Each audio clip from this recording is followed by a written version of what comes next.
Jó mindenkinek! Azzal kezdeném, hogy aki YouTube-on nézi majd vissza a felvételt, mindenféleképpen nézzétek meg legalább a részeket ebben a videóban, hogy pontosan melyik miről szól, majd megpróbálom valamilyen szinten kiemelni nektek, és akkor látjátok, hogy melyik rész pontosan mikor kezdődik. Aztán majd írjátok meg, hogy tulajdonképpen szerintetek volt az manipulált játék, vagy pedig sem. Ugye ez egy 9 videó, napokban küldtétek, hogy nézzük meg, egy baromi hosszú felvétel, több mint 1 órás, szóval ez reakcióval együtt egy ilyen 2-3 óra content, tehát a popcorn be készíteni, stb. Nem tudom, hogy mi lesz az eredménye ennek a videónak, tehát nem tudom, hogy most akkor ez egy manipulált játék, vagy pedig sem, nem tudom mi az eredménye a videónak, tehát ki fog derülni belőle. Ugye vannak ilyen témák, hogy mondjuk az orosz tankok jobbak, mint a normál tankok. Ezt ugye a CC RNG-ről, nem tudom, a matchmakingről, miért mennek a tartalékok, ugye a stattól függő RNG-ről, árnyék nerfekről, tehát amikor úgy nerfelnek valamit, hogy külön nincsen kiemelve, vagy nerfelték ugye a tankokat. Meg egy csomó mindenről, szóval nézzünk bele, egy baromi hosszú videó, hát kíváncsian várom, mi a konklúzió. Ó, várjál, lesz ajánló arra, milyen játékokkal lehet tolni, ha nem bottal akarjuk, nagyon király. És itt a konklúzió, legvégén, utolsó 10 perc, na lássuk. Off by showing you these 6 screenshots. These are all my accounts that have been permanently banned by Wargaming. I know things, say things, and do things they don't want me to do, and this is their response to it. When Wargaming bans an account, I just go and borrow more. So, the reason I'm showing you this is that so you can understand I'm not a community contributor. I'm not a puppet for Wargaming like most other CCs are. Csába. Jó van, rendben van. A fürtés az kemény, szóval... De mindegy, azért megnézzük, hogy CC-ként mi a helyzet. Egyébként is itt van nekünk a CC RNG, az a rész bennünket érdekel. Szóval nézzük, hogy mit mond egy olyan videós, aki nem része ugye a Wargaming CC programjának. I have no allegiance to them. Quite the contrary. The information I will present to you through this video is factually correct. I have no reason to make up information to defend Wargaming. I want to know as much as every... Külön nem fordítom, ugye maga a videó angol, de itt a felirat rajta, tehát szinte mindenki így tudja majd olvasni, követni az eseményeket. Külön nem fogom megállítani, stb. Mondom, maga a videó több mint 1 órás, nem láttam még, hát kíváncsi leszek a konklúziójára, hát az egész témának. Everybody else, the one dying question. The question I had when I started this project, and the question you have right now. Is World of Tanks rigged? Ó, na jó.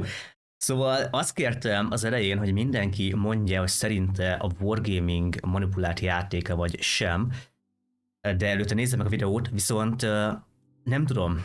Nagyon kíváncsi volnék arra, hogy mit gondoltok az elején, szóval jöhetnek így kommentek formájában, most itt a Twitch-en, meg a YouTube-on, hogy szerintem igen, vagy szerintem nem.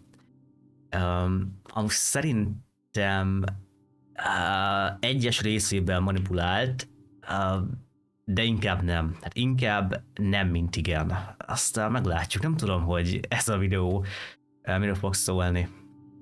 Most vagy arról fog szólni, hogy ugye Camps nem CC, ezáltal ő azt mondja, hogy a volt nem riggelt, akkor valóban nem riggelt, vagy épp azért tudja azt mondani, hogy riggelt, mert nem CC, mindegy, meglátjuk, kíváncsi vagyok, ez egy érdekes téma. Ugye az embereket általában mindig foglalkoztatja, hogy mondjuk a fekete füst száll fel a tankjából, akkor veszít a fél, akkor nyer, stb. Vannak ilyen elméletek. The term rigged is thrown around a lot, used with a variety of different meanings, but let's agree on one definition. The Merriam-Webster dictionary defines rigged as manipulated or controlled by deceptive or dishonest means. So, the question can be restructured. Is the World of Tanks game mechanics manipulated or controlled by deceptive or dishonest means? I called in A kormány manipulálja. an expert on World of Tanks conspiracies to bring me up to speed on what makes World of Tanks rigged. He will provide me with the conspiracies, and I'll return him a rebuttal using facts and knowledge. Thank you, Chems. It is very obvious that wargaming bugs their game to achieve a desired outcome. It's games per hour, and it's why everything has been designed to maximize player dissatisfaction and force you to pay up in an attempt to fuck. Ó, igen. Hogyha fizetsz, akkor jobban rendjük azt, meg ilyesmi. Nem tudom, hogy lesz ilyen tém úgy benne. Na jó, meglátjuk. Okay, take it easy. Give me an example of a commonly believed conspiracy about World of Tanks. Russian bias. Wargaming is a Russian company made by Russian activists trying to push Soviet propaganda and trick the West into supporting Russia. The Russian government is...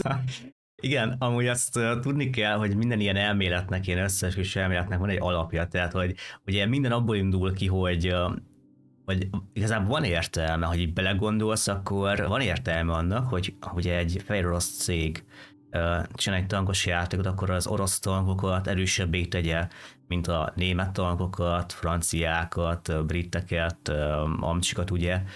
Tehát amúgy mindennek van egy ilyen alapja, és igazából ez így elmondva, amúgy tök egyébként így értelmes, ugye? Tehát, hogy nyilván van értelme. Russian bias, okay. The idea that Russian tanks are shown favoritism through their improved stats. Okay, let's look into this. What would be the best way to determine if Soviet tanks perform better than all other nations? We could use a data tracking service such as TomatoGG to see how they perform. We could sort by highest win rate and count how many Soviet tanks appear. As of making this video, there are 706 tanks in World of Tanks. So let's look at the top 110 best performing tanks. I picked 110 because there are 11 nations in World of Tanks, so in theory, each nation should have 10 tanks in the list for it to be equal, right? Észszerű. We can visualize it. Mármint észszerűnek észszerű, bár szerintem maga az elmélet ott igazából lehet, hogy mellé megy például ugye lengyeltanból, olaszból, svédből, csehszlovákból, japánból, kínaiból kevesebb van, mint franciából, britből. Ebből a kettőből kevesebb van, mint mondjuk amerikaiból. A legtöbb tankkal a németek rendelkeznek, meg ugye a szovjetek.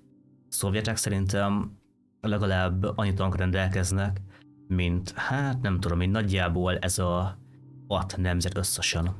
With this graph here, notice each nation is at 10 tanks. This is the ideal. This data was taken on October 22nd, 2023. This is the idealized theoretical scenario. Let's see what it is in reality. Egy hónapja. Okay. Hoppa! The Soviet tech tree contains the most vehicles in the top 110 highest win rate. So, this is clear evidence that there's Soviet bias, right? Jó, ennyi volt. Chat, nem kell tovább nézni a videót. Ez így van. Az orosz tank uralják a metát. Vagy csak nincs egy de. Well, no, not really. Hoppá! Look at the nations with the top tanks. Jók vagyunk, The chat. USSR, USA, and Germany, followed by the UK and France. This seems like the order of most tanks to least. These nations have the most vehicles in the game. Let's include the amount of tanks each nation has in total. Chat, nekem nem is kell megnézem ezt a videót, én tudok mindent. Előre olyan vagyok, mint egy látnok. Látom előre, hogy Kems mit akar mondani. Vagy lényegében hallom előre. Akkor egy hallnok. Na jó, hagyjuk, nézzük. So the yellow is how many tanks that nation has, and the red is how many tanks in the top 110 that nation has. And they show quite a correlation. As you can see, the highest win rate tanks are also the most numerous tanks. So really, we're not ranking win rate here. We're ranking how many tanks each nation owns. It is true that a higher proportion of Soviet tanks are in the top 110 compared to all other tanks, but that's also true of the USA. Nobody has ever considered World of Tanks to have American bias. What is true, though, is that Germany suffers. So, is there a better way to determine if there is Russian bias? Yes, we could just take the average win rate of each nation and compare them. Let's have a look. As we can see, No, Ne vinné el. Pedig egyébként ez nem volt egy rossz gondolat, de még így is. Vezetnek a szovjetek. Aha. Hát, fura. Svédek a legrosszabbak. Svédek a legrosszabbak. Várjál, ez az adat 2022-ből van. Lehet, hogy a Kramwagen nerfek miatt nem ilyen rossz, azt szerintem a svédek. The Soviet nation has the highest win rate on average. This clearly means that the Soviet tanks are performing the best. Russian bias is confirmed by this table right here. How could it not be? Well, again, this table is not entirely accurate. Taking an average works when all the tanks are more or less... Na várjatok, eddig ugye azon gondolkoztunk, hogy tulajdonképpen ugye Kems mit akar bizonyítani? Az, hogy ezek az összeesküvés elméletek valódiak, vagy hamisak, nekem ebből eddig az jön le, hogy inkább az, hogy hamisak. Szerintem ez egy olyan videó, ami lényegében rá akart cáfolni arra, hogy a volt manipulált játék lenne, de mondom, elején vagyunk még, és hát a végéig még ugye sok van hátra. Equally represented. But in World of Tanks, it's not. Let me explain what I mean. Let's take 4 tanks. Okay, here we are. They all have a 50% win rate. This means the average of all 4 tanks is, well, 50%. 50%. Now, if one tank's win rate is actually 60%, then the average of all of them is 52.5. It's the same math that was used for the table shown earlier. However, there's one critical piece of information missing, which is the amount of games played. Okay, so let's say the first 3 tanks, right here, have been played 10,000 times in, I don't know, the past month, week, whatever, it doesn't matter, but they've been played 10,000 times. But the tank that has a 60% win rate has only been played 1,000 times. Maybe it's a rare premium tank, Clan Wars reward, a rental, or even like an unreleased tank, because Tomato GG shows unreleased tanks. What now? Igen, és lényegében ugye nem igazán fogja befolyásolni a win rate-et, az 1000 csata 60%. This is called a weighted average. In this case, a battle weighed average. Taking the battles into account, the battle weighed win rate is 50.3%. That's much less than the previously calculated 52.5. So, what happens when we take the battle weighed average win rate of each nation? As it turns out, the Soviet tech tree is actually right dab smack in the middle average. In fact, it seems like China, Czechoslovakia, and France are the overpowered nations. Na, mindig is tudtam, hogy Kína fogja átvenni az uralmat, chat. Nem csak a világban, de a játékban is. Hát mindent értek, azért vannak versenyek Kínában. Most már világos, egyértelmű. Na, ez mondjuk érdekes, ha? Akkor lényegében így a Russian Bias első részében van bizonyítva, hogy igazából nem OP-k az oroszok, de gondolom lesznek még itt érdekességek. See if you can think why. We will touch on this later. So, let's develop a ranking system so we can compare many different attributes together. It's simple. We just take the ratio of each value compared to the average of all the nations. If the average is 50% and your nation is 50%, that's a ratio of 1. If we take the weighted average of win rate, WN8, and damage per game, generate a score and combine them, we get what I'm calling each nation's OP score, overpowered score. A score of 1 means the nation is performing perfectly average. Higher than 1 means it's overperforming compared to the rest of the nations. And less than 1 means that nation is underperforming compared to the rest. I did this on 3 different dates. July 19th, 2022. Then I waited. January 29th, 2023. Then I waited again. October 22nd, 2023.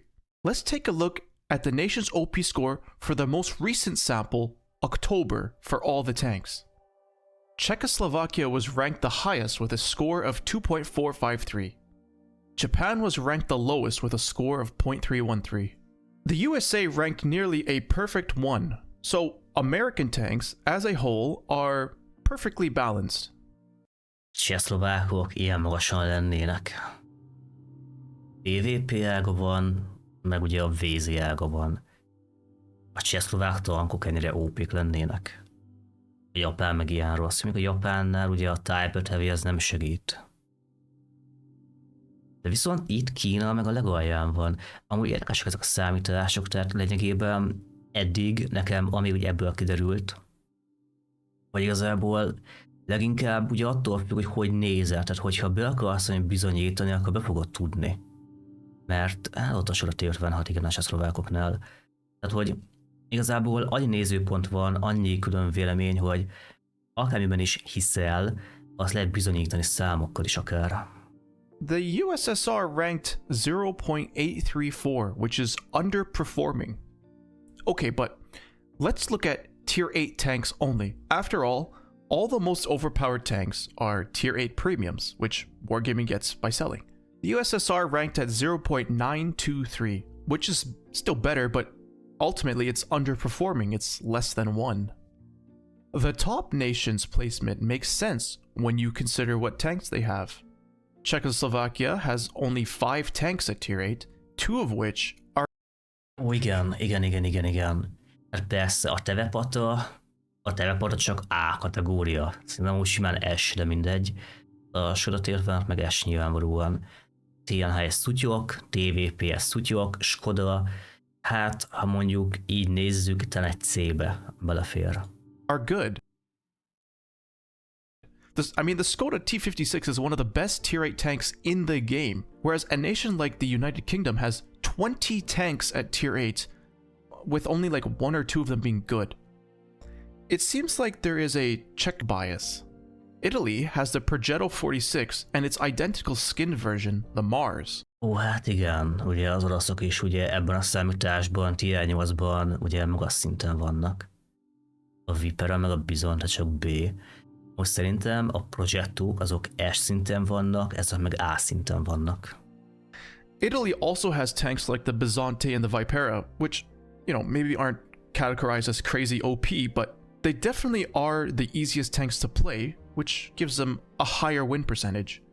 China has the BZ-176, which is like single-handedly changed the matchmaking forever, being probably the most overpowered tank, and for the first quarter of 2023, the most played tank.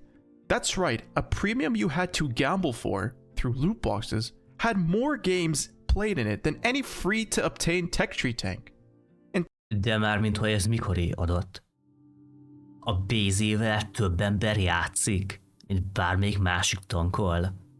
De nagyon sok BZ-t nem látok a csatákban. Szerintetek ez egy valós adat lehet? Ami biztos, hogy az, csak hogy annyira furcsa. A win rate az meg ugye teljesen kimagaslik, tehát hogy igazából a boroskólában van egy szinten, csak ugye ezt a tankot elvileg ugye dupla annyian játsszák, vagy dupla annyit játszották, mint a többit. In fact, let's look at China's placement in July 2022 and how it changes when the BZ-176 is released in January 2023.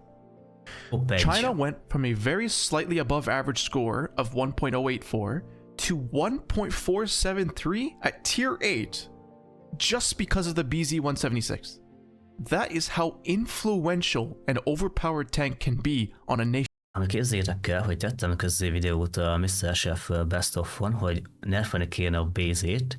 Jöttek kommentek, hogy az ilyen hozzáállás miatt nerfelnek tankokat.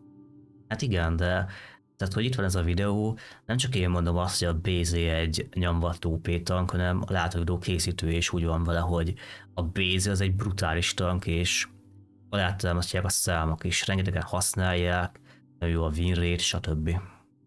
Nation score. Now, with that in mind, why doesn't the USSR have a massive score?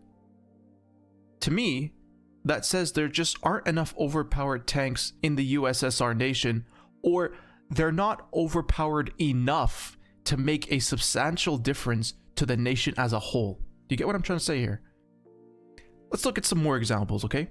July 2022, at tier 10, Sweden... Úgy van itt olyan, aki nagyon hisz abban, hogy az orosz tankok OP-k, vagy hogy jobbak, mint a többi. Tehát egy magyar szinten van ilyen szinten elfogultság, vagy bármiféle ilyen meglátás. Ugye azt tudni kell, hogy szerintem Kempszás is ugye abból dolgozik, amit például volt a Redditen talál. Én magyarban például nem szoktam találkozni ezzel a hozzáállással, hogy fú, az oroszal, hogy biztos, hogy annyival jobbak, mert oroszok a készítők, stb. Stb. Ezt hallotta is rengetegszer? Jó, oké. Ranked second most OP nation with a score of 1.191. By January 2023, it was in 6th place with a below average score of 0.978. What happened? Well, between those two dates, in September of 2022, nerfelték a Kranvagent, így van. Kranvan was nerfed. I would like to mention that all these comparisons have had the use popularity in OP score setting disabled. So basically, I'm not multiplying the score by how many games are being played, the popularity. I did that at first, but then I changed it because we know from the Progetto 65 that popularity does not mean a tank is overpowered. We know that, but Wargaming doesn't. The Kranvan was a battle pass tank and was very popular. Nem, szerintem a Progetto ezen nerfelték, de mondjuk abban hiszek, ez is meg egy ilyen hit kérdés, hogy kiadták ugye a Lyont, és akkor nagyjából egy hónappal később, talán még pont abban az időben ugye nerfelték a Progettót. Tehát, hogy aki ugye fizet a Lyonért, az kapjon egy kvázi jobb tankot, mint amit ugye a Progetto nyújt a tetrében. Popular, which would inflate Sweden's score to 3.182 had I considered how many games are being played. But even when its popularity is being ignored, I disabled that setting. Strictly looking at only how it performs, Sweden is an OP nation because of the Kranvan before it was nerfed. So I repeat the question, where exactly is the nation-defining tank for the Soviets? If their nation is so overpowered, how come they are statistically performing normally? Let's think of some OP Russian... Na jó, de várjál. És nem akarok ilyen ördögügyvédje lenni, de jön akkor, hogyha azért nem tűnik az orosz tankállomány annyira OP-nak.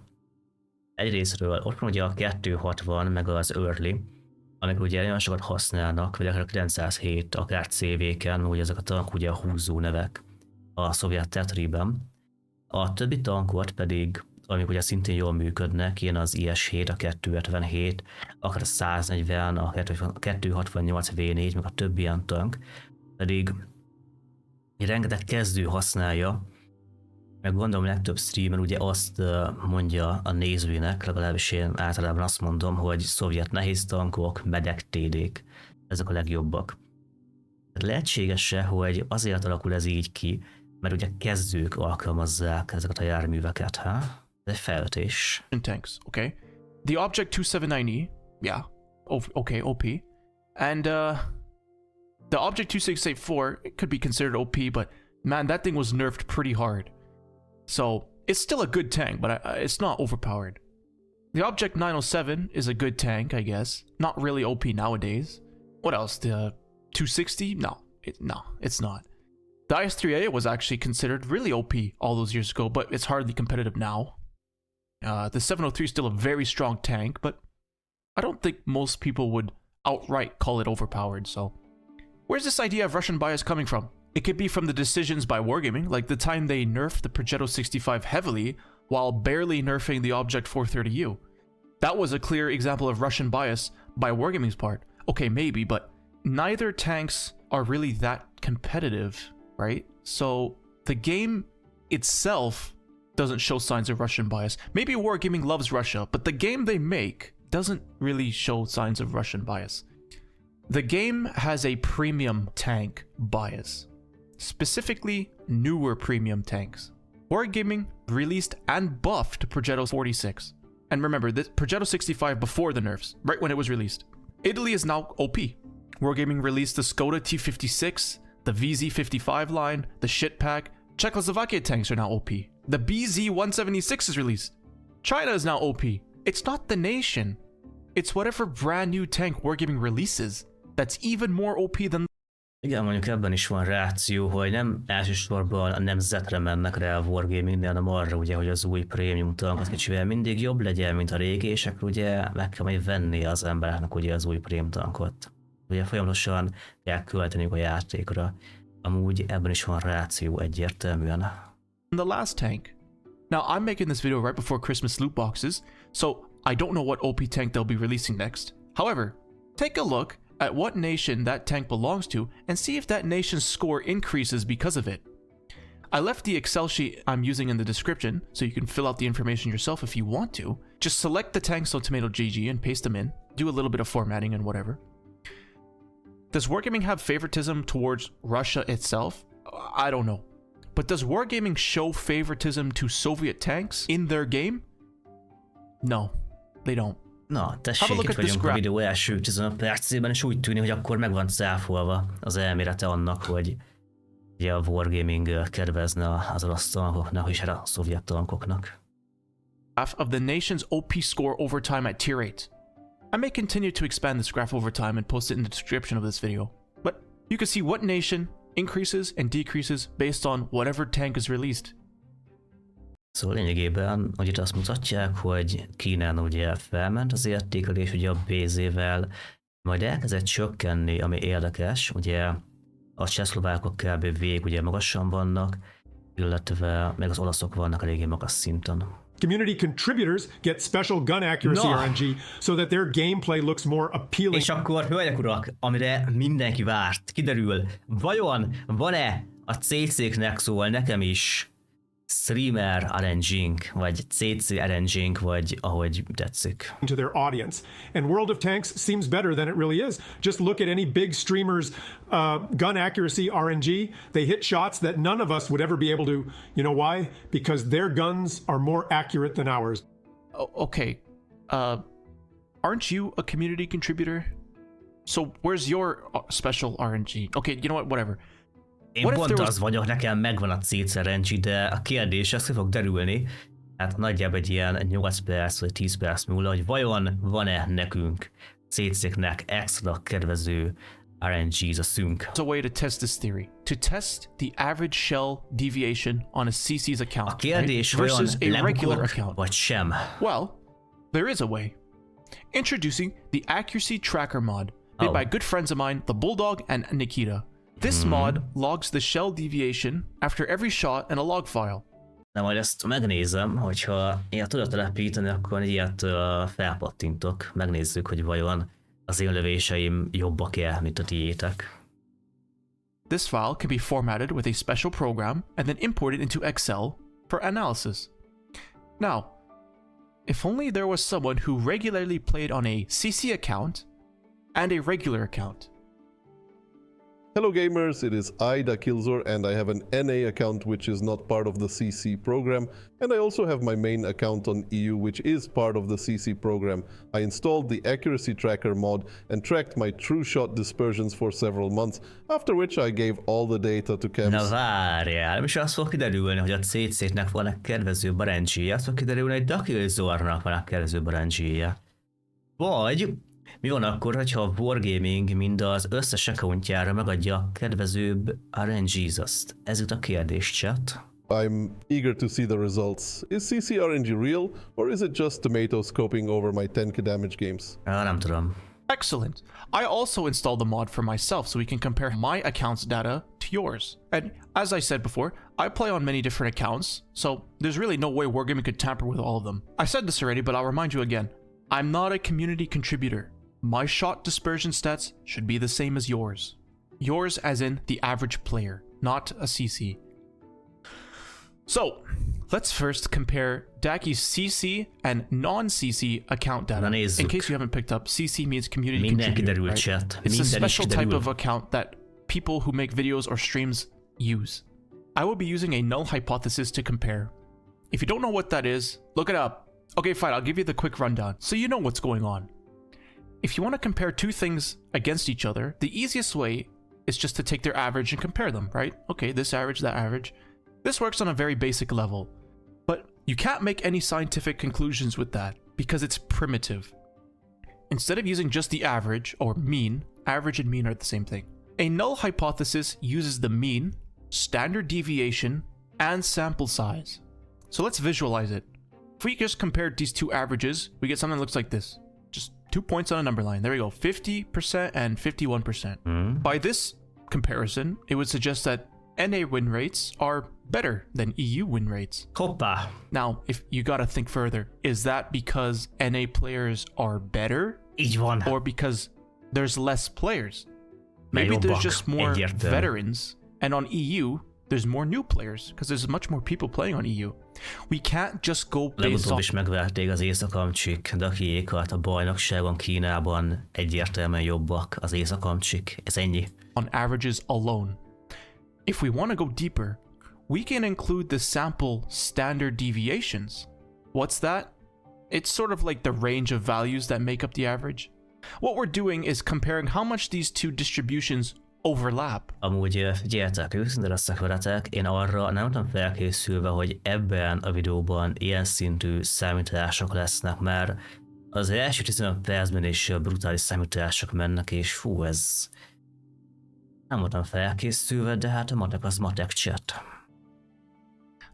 Cabs, you're assuming that shot deviation follows a normal distribution when in reality shots are determined randomly through a uniform distribution? To that I say, eat shit and die. If they line up perfectly, this results in a 100% match. If they do not line up at all, there's almost a 0% match. This is an oversimplification, but you get the idea. Alright, so now for the test. I'll be Szóval lényegében, hogyha a Dakurzornak ez a kettő kis ábrája egyezni fog, akkor nincsen ugye CC RNG, mert akkor mind a kettő accounton nagyjából ugyanaz fog kijönni. Ha pedig lesz eltérés, akkor tudjuk, hogy bizony ott van egy pár százalékos CC RNG-zas.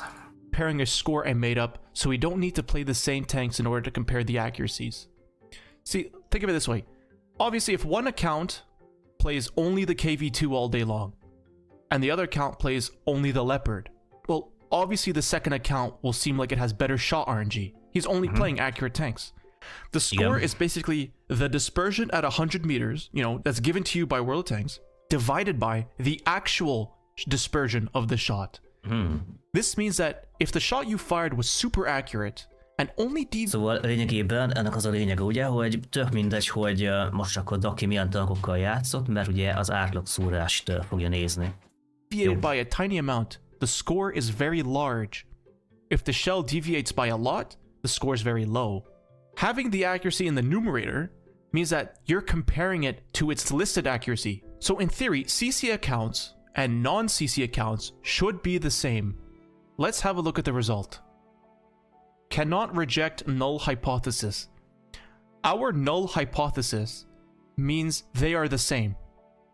If we cannot reject that, that means it's true, they are the same.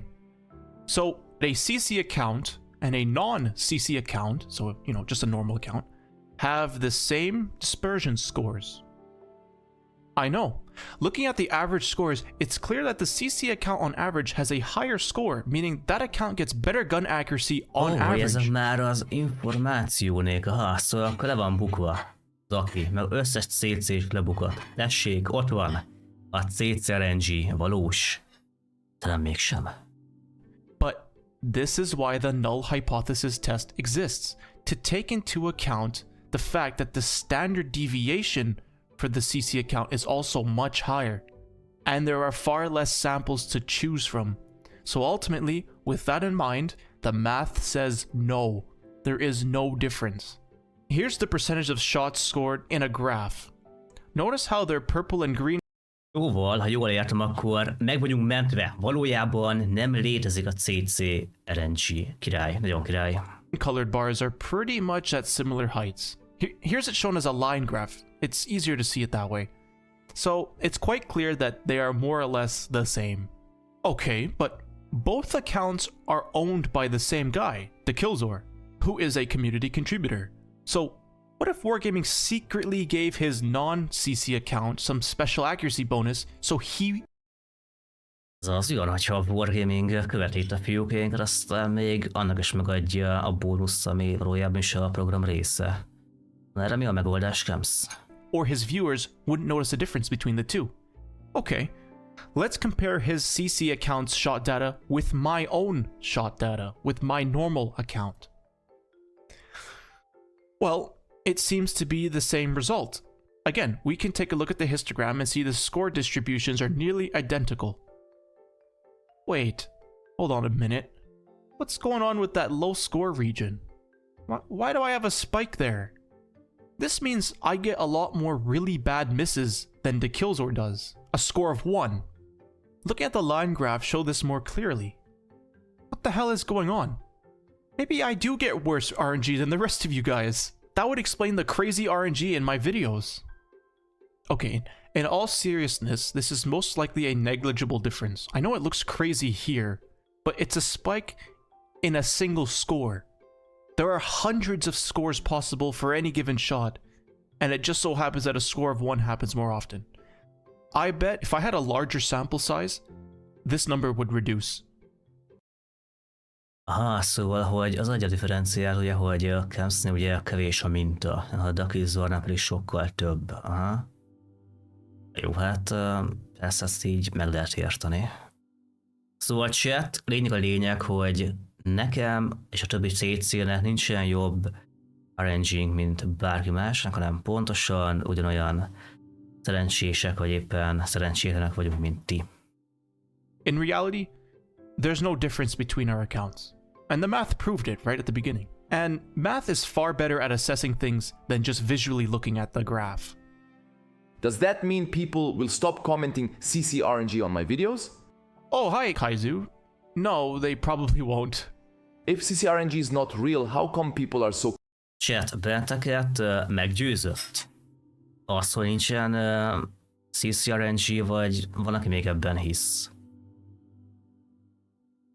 Aha, Ferencét nem. Akit nem győzött meg, írja már meg, hogy miért nem. Tehát, hogy mi kéne ahhoz, hogy meggyőzzön téged bárki arról, hogy ez akkor mégsem létezik. convinced it is. All the time people are commenting on my videos things like, you're not good, you just have CCRNG. I think I know why, but it's more psychological than analytical. I will discuss this later, but for now, I'm just focusing on conspiracies that can be proven or disproven with evidence mathematically. If you think I have CCRNG, just come watch 5 minutes of my streams and you'll see. I get fucked just as hard as you guys do.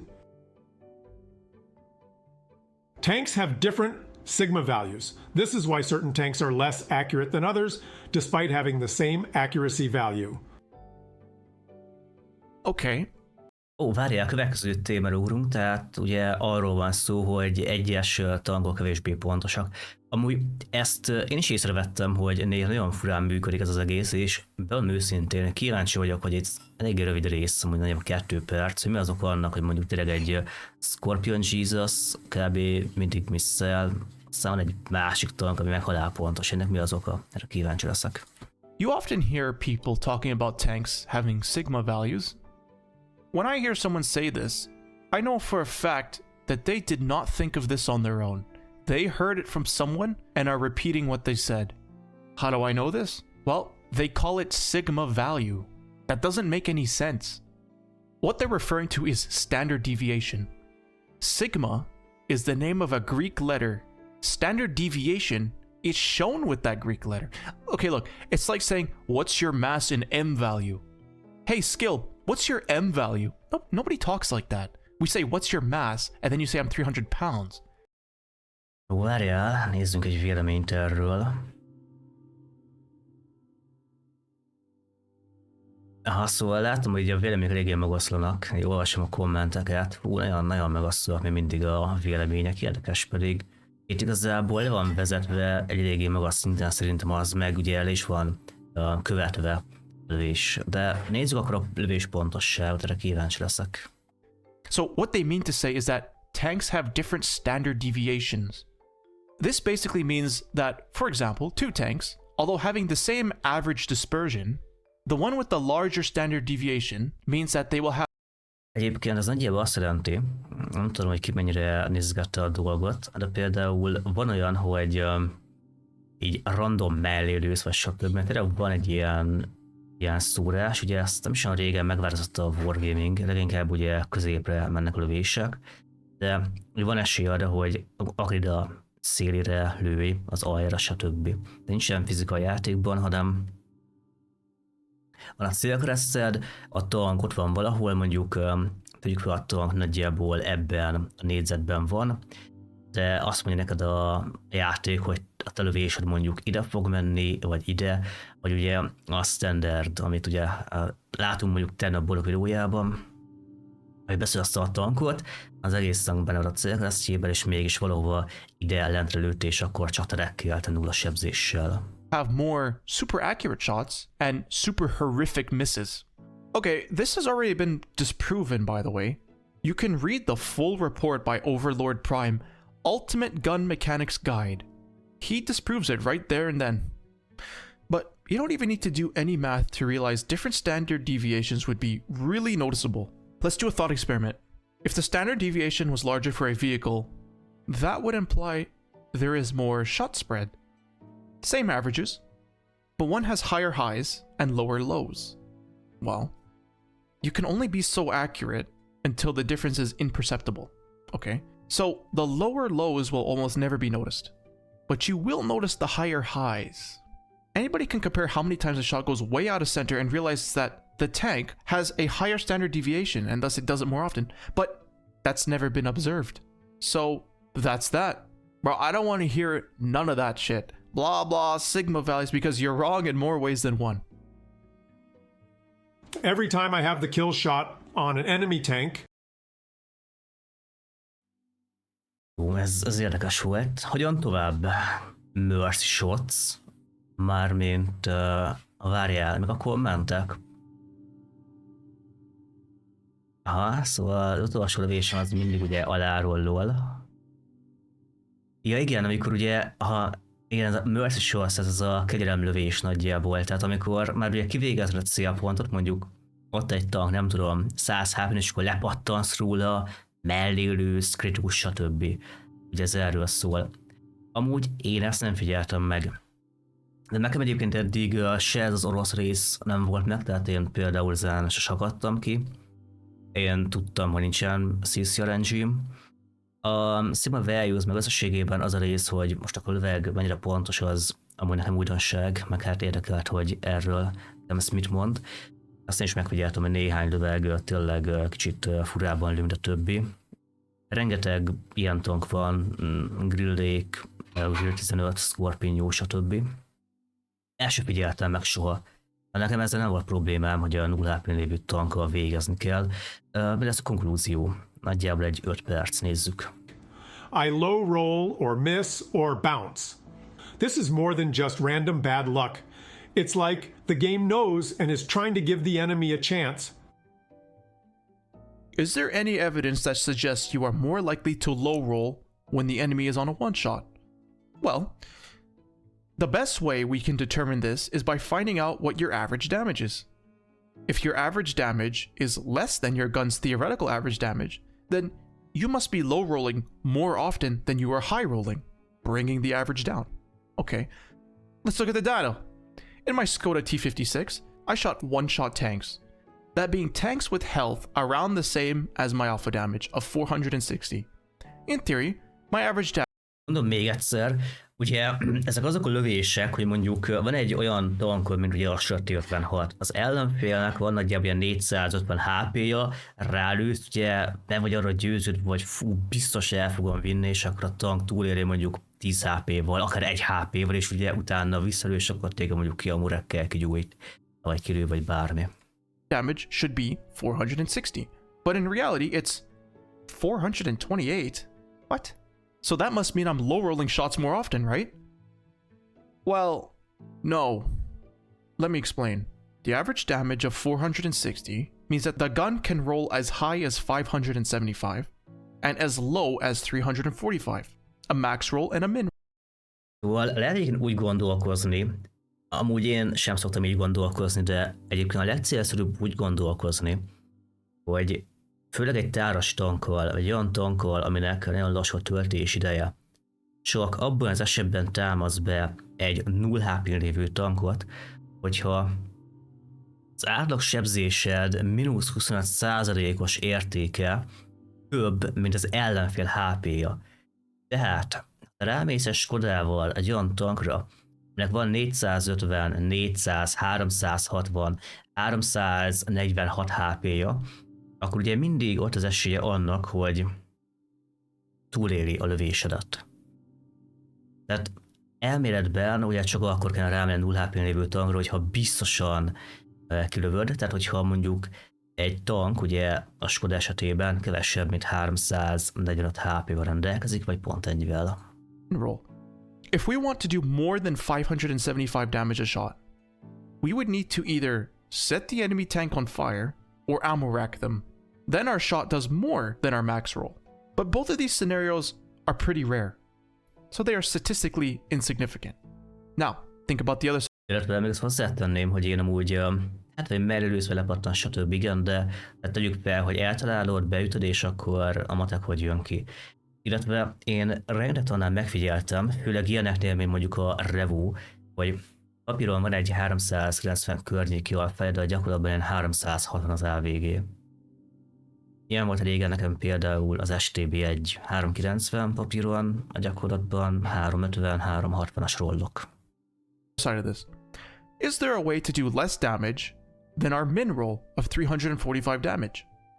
Várjál, szerintem nem. Tehát, hogy nem tudsz kevesebbet sebezni, maximum akkor, hogyha vagy repesszel lősz, és ugye nincsen átütés, és akkor felrobban rajta a lövedék, akkor kevesebbet sebeztél, vagy ha elmisszeled, de akkor nem sebeztél semmit. Yes. If the tank you are shooting at has less than 345 health, then you will Jó, igen, meg hogyha ha kevesebb benne a HP, igen, úgy persze, úgy lehetőséged van erre. do less damage than a min roll.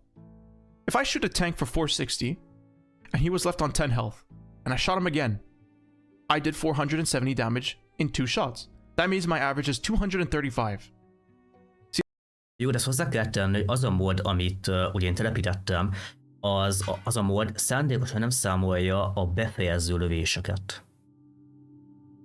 Igen, de mielőtt az STB1-et ugye felbuffolták, azelőtt az STB1-nek nagyjából olyan volt a lövege, nem is tudom mi ez, de igazából a Leopardnak, aminek megváltoztatták. Ugye a Leónak felvitték 390-ről 420-ra az alfát, APC-re APCR, az STB-nek pedig levitték 390-ről 360-ra, cserébe ugye a töltésidőt hozzá alakították. Azt akartam mondani, hogy a mod, ami nekem van fent, az átlagot úgy számolja, hogy ezek nélkül befejező lövések nélkül. See the problem? Of course the average damage is going to be less than your theoretical because we quite often shoot tanks that are on very low health. So, what now? How can we test if RNG makes us low roll against one-shots? We need to figure out what the true average damage would be when considering one-shots. We can do this, but first we need to gather some data. Now, ideally, we'd get a whole lineup of tanks that have 460 health and have the Skoda T56 shoot them. And do this hundreds of times so we can see if half of them die or not. Igen, ugye az elme valóban az, hogy ugye rálősz egy ilyen tankra, és akkor ugye a felét azt ugye el kellene vinned, mert ugye ilyenkor megadja vagy az átlagot a játék, vagy pedig a nagyobbat rollol, vagy pedig kevesebbet. És erről lesz gyakorlat, vagy csak egy elmélet? Mindjárt meglátjuk. The problem is, getting a bunch of tanks with 460 health in a training room and then farming them over and over again would take a lot of people, a lot of time. It would take weeks, maybe even months, to get any reasonable data from. So instead, I used a mod that would track the health and damage done of any tank within a certain range. On average, the mod tracked tanks that were around 452 health. It considered that to be a one-shot. Perfect. Now I play around 8 months worth of games, and that's where the tally of around 7,200 shots comes from. This is an average of around 5 games a day in the Skoda T56, in case you were wondering. Here is the distribution of shots. So, what is it? Na nézzük, szóval eléggé sok van ugye ilyen logorolból, de a legtöbb ugye nyilván erre a 460-ra összpontosul. Eléggé sok amúgy fölé, meg ugye eléggé sok mozog ebben a 430-450-es tartományban. Does this mean? Is this good or bad? We need a reference to compare to. Luckily, and now this is a bit of a stroke of genius on my part, at the risk of me tooting my own horn, but Na nézzük, szóval csak így gyorsan szemmel azt úri szinten le lesz vezetve. Tehát 448-ra elvitte, itt ugye alárollolt, itt szintén alá, itt pont elvitt, itt beadnak a játék, kevesebbet.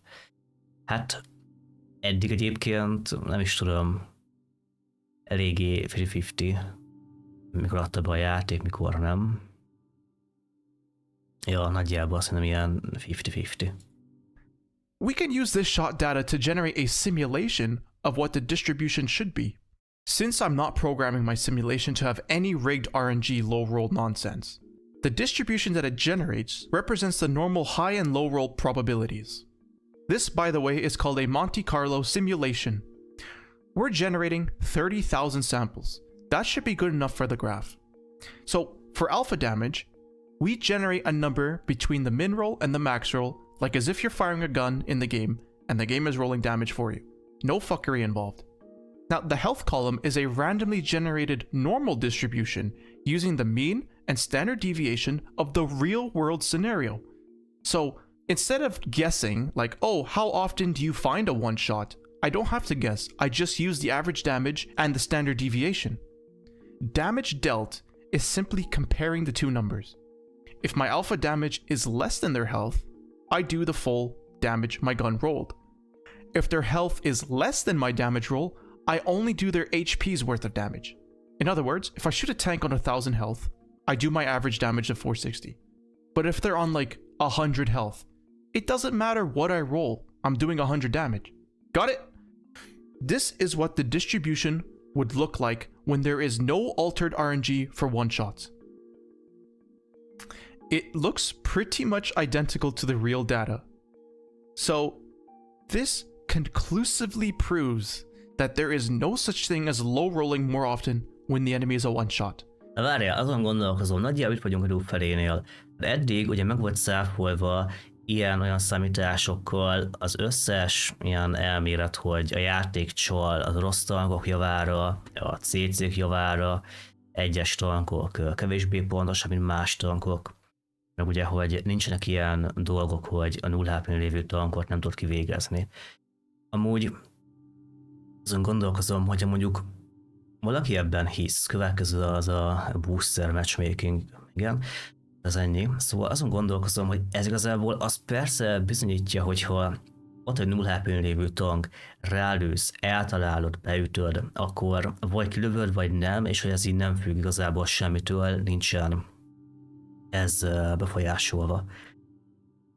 Viszont azért az emberek itt nem csak azon gondolkoznak, sok esetben, mert nem csak azon akadnak ki, hogy mondjuk nem tudom, rálősz az alfáddal a 0 HP-n lévő tankra, csak a túléri 1-2 HP-n, ez is idegesítő, hanem nagyon sokan azon akadnak ki, hogy ott egy 0 HP-n lévő tank, és akkor hirtelen elkezd ugye lepattintani minden lövést, nullát, sebzembe, stb. Szóval szerintem ez a részlet, bár szerintem eléggé jól vezette, hogy ha eltalálod a 0 HP lévő tankot, és beütöd, és megsebzed, akkor igazából nincsen eltérés sebzésben, tehát hogy ilyen szinten nincsen merge shots a játékban, ilyen kegyelemlövés, vagy bármi.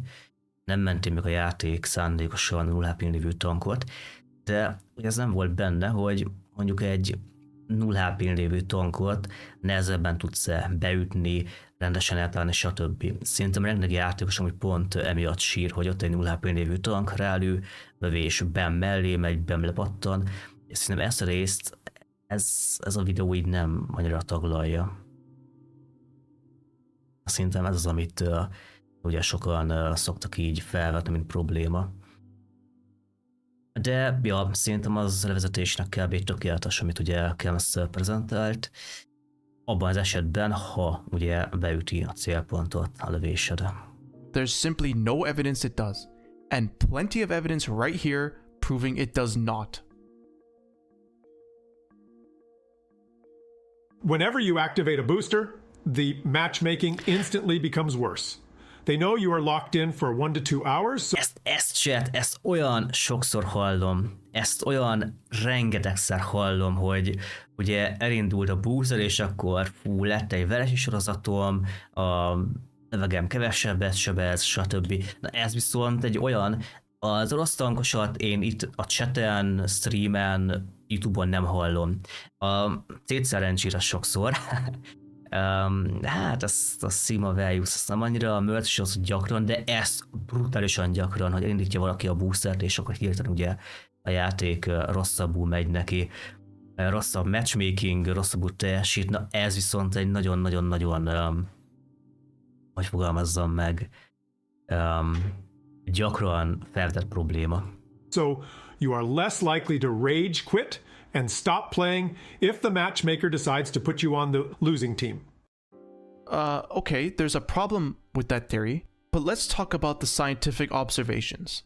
It's incomplete.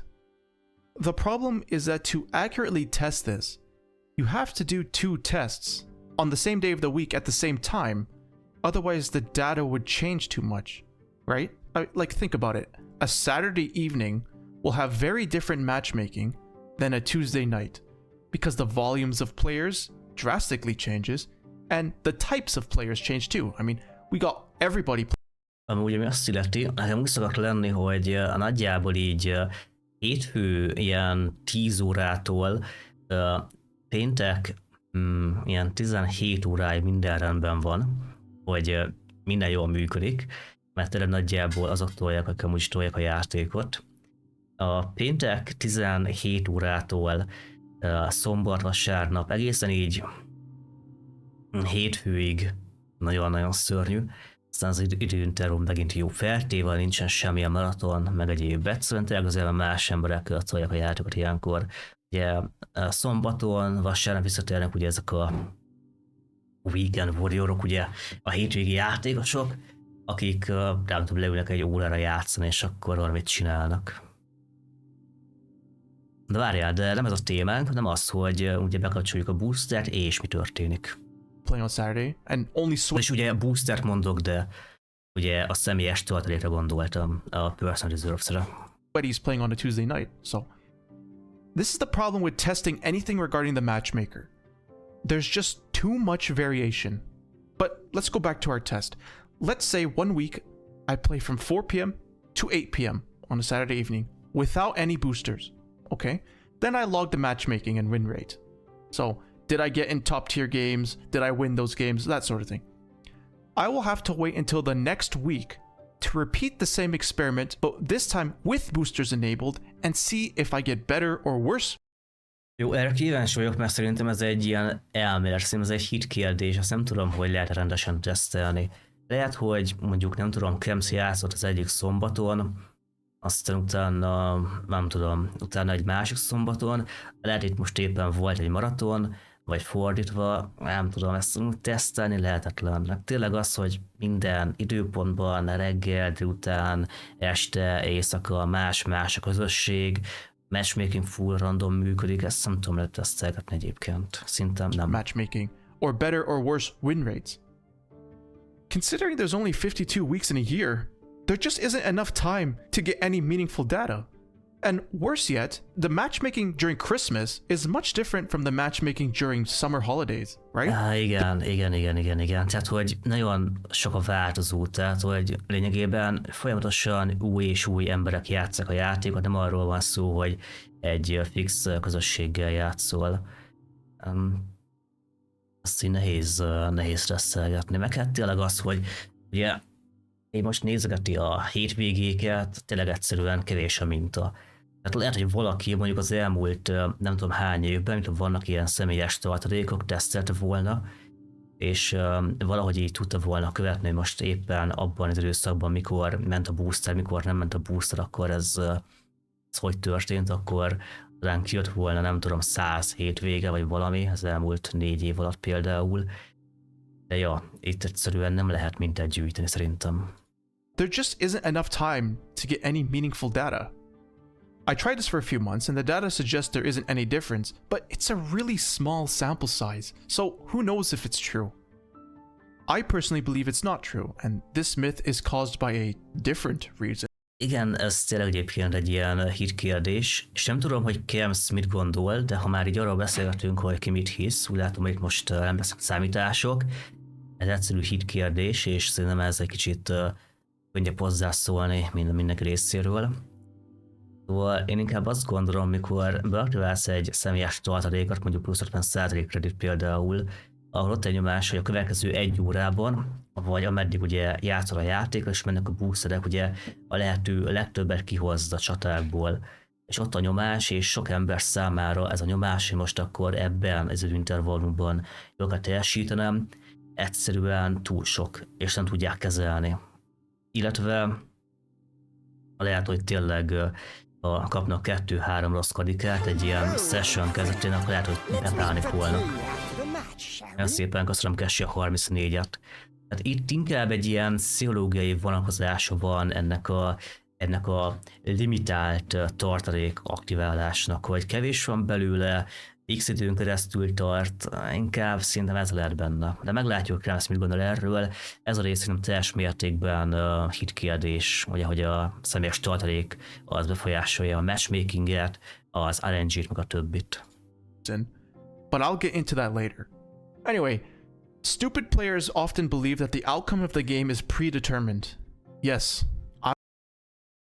Azt mondja, hogy a stupid players.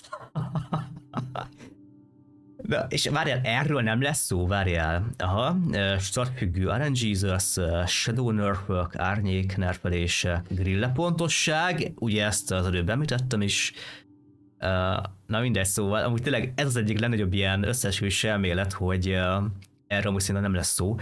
Tehát, hogy az előre eldöntött World of Tanks mérkőzések, kár, hogy ez pont kimaradt, pedig egyébként ez egy nagy manipulációban a játékban, sok ember szerint éppen ugye a manipulált matchmaking kérdése. I'm gonna go right ahead and call them stupid. The idea that the matchmaker would know. Ő azért hívja már most stupidnak a játékosokat, mert hogy előre ugrott. Jó, oké, legyen rendben. Know the result of the match before it has even begun would imply that the matchmaker keeps track of player stats when pairing them up, which it doesn't.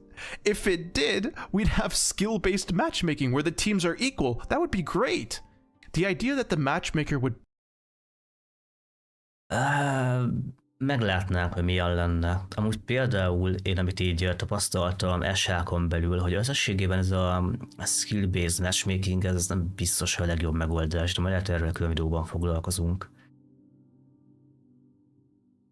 Bár ugye Kemsnek is van egy ilyen elmélet, láttam valamelyik korábbi videójában, hogy szerintem, hogy néz neki egy jó skill-based matchmaking, de majd erről beszélünk a videó témájában. És amúgy valóban nincsen jelenleg ilyen random csatában, SH-ban van, acélvadászban van, a Fantasy a játékokban volt még ilyen, sima randomban nincs. Ott random tankok, random térképen, random felosztással, matchmakinggel, minden random, minden is random. Purposely make most már az események is véletlenszerűek, szóval most már tényleg a random az a legszorosabb értelmében véve random. Balanced teams for the sole purpose of annoying you is asinine. The reason games can be so imbalanced is because the matchmaker does not care about stats of the players it puts into teams. Random chance means all it takes is for one. A matchmakinget konkrétan randomban szerintem semmi nem mozgatja meg. Talán nem odafigyel, hogy van egy kerekes francia az egyik csapatban, legyen a másikban, nagyjából próbál betenni, nem tudom, 5 nehéz tank ellen 5 nehéz tankot, ez néha sikerül, néha nem. Én randomot egyáltalán nem veszem komolyan mostanság, mert tényleg minden is véletlenszerű bennem. Or two really good players to be put on a team and they can snowball a win. I talked about this in my Why World Tanks Sucks Part 2 video. It's also been pointed out that the patents for Wargaming's matchmaker can be viewed and scrutinized. And it's been shown that the matchmaker does attempt to adjust the matchmaking for players who've had too many wins or too many losses. If you've had too many wins, it'll just put you in a match where you're bottom tier. If you've been losing too much, it'll make you top tier. Now...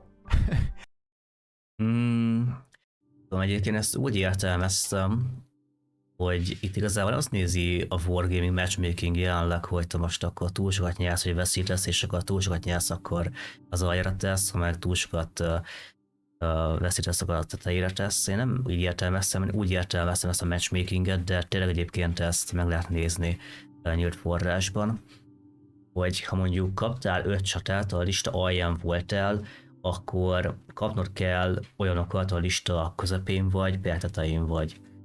Ezt nem hiszem, hogy magához a győzelemhez vagy a vereséghez kötik, hanem ahhoz, hogyha volt egy csatád, amiben mondjuk nem tudom, 8-as tankkal 10-es matchmakingben voltál, akkor a következő 8-as matchmaking az előbb-utóbb olyan lesz, hogy ugye te vagy lista tetején, és akkor van mondjuk 6-os tankok veled szemben. People seem to use this as proof of rigging for some reason. Like, you know it works both ways, right? If someone else wins too much, they get put in a bottom tier in a different match, and you get to be top tier in this match. You know, it's a good thing, you know. Like, imagine if the matchmaker did not have this. A platoon of chieftains already stomps every game they're in. Now the matchmaker says, okay, you're winning too much, you're only fighting tier 10s now. It makes the games more balanced. If a dude spams his BZ-176 all day every day and cranks out a 65% win rate, he should be made to fight higher tiers more often, while the dude in a stock T69 barely managing a 45% win rate should get the opportunity to fight some low tiers more often. This is necessary for a game like World of Tanks, which has vehicles that aren't really balanced at all. RNG is different between players. Some get better RNG than others. It's how people get good stats. They have better RNG. Igen, egyébként tényleg van egy ilyen teória, ugye már volt szó arról, hogy van ugye a CC RNG-zus, igen, meg van olyan, hogy létrehozod az accountot, és akkor a Wargaming így véletlenszerűen kisorsolja, hogy neked ezen az accounton mondjuk ilyen RNG-zusod lesz, ezen meg rosszabb például. Ez nem is tudom, stat függő RNG. Várjál, lehet, hogy itt most arról lesz szó, mert van egy olyan téma is, hogy meglátjuk pontosan mit fognak mondani. Van még egy olyan téma is, meg egy olyan felvetés egy ilyen összegesés emiatt szintjén, hogy ha te egy rosszabb játékos vagy, akkor ugye jobb lesz az RNG-d.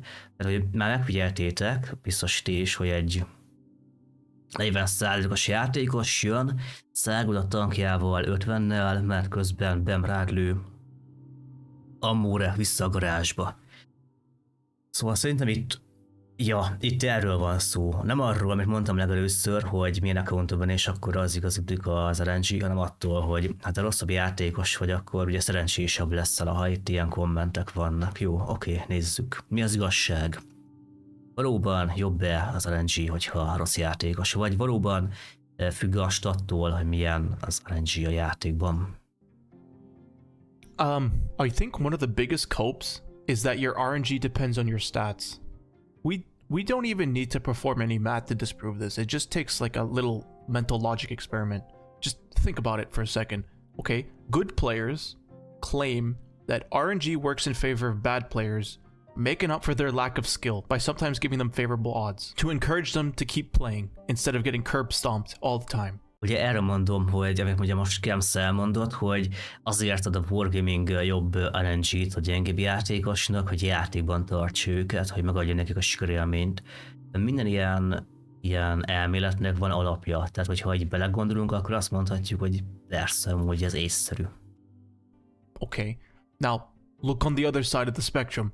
Bad players claim that RNG is the only reason good players are good, because they somehow get better RNG, and so... Na igen, ez meg ugye a CC RNG-nél visszaköszön, hogy viszont ugye azt mondják a rossz játékosok, hogy te streamer vagy, neked csak ezért vannak ilyen jó lövéseid, jó csatáid, stb. Of course their stats would be better. Okay, so how could it be both? Okay, I've made no secrets before that I believe RNG helps bad players more than it hurts them. I'm not talking about rigged or anything, just the nature of randomness, and how lots of randomness hurts good players more than it helps them. But this is coming from a 10 kpr super unicum sweat such as myself. If I was an orange shitter, like, I don't know, 600 win 8 or whatever, maybe I'd believe that the only way a player could achieve 6,000 win 8 is if they just got better RNG. Although, to be clear, I never once... Amit arra kell gondolni, például emlékeztek a napokban, hogy az Eagle héttel rámentem 1v1-ben egy Cometre, mi történik, kigyújt, leégek, meghalok. Kiderül a Comet egy ilyen 47%-os játékos. Rámegyek a 46 Pattonnel, egy 9-es tierű amerikai közepes tankkal, egy Black Prince-re, rossz játékos, ilyen 48 környékén volt, fogja, kigyújt, és a 7-es néz tankjával kilő a 9-es közepes tankomból meggyújtott. Ugye amikor így a jó játékosok ráfogják, ugye, hogy a rossz játék a szerencsés, akkor ugye ezek ilyenből jönnek, hogy ki gondolná, hogy mondjuk egy 9-es medből a Black Prince-el kilő engem a srác, mert a képenből adja a játék. Thought that, even when I was a noob, but you get my point. We can go over another thought experiment. I've said this before, but I guess I'll say it again. Good players are not going to quit no matter how bad the game gets. They're not. The reason they're good is because they're heavily invested in the game. So they're not gonna quit because they had a streak of bad games. They're always gonna buy that new premium. They're always gonna pay for premium time. You get my point.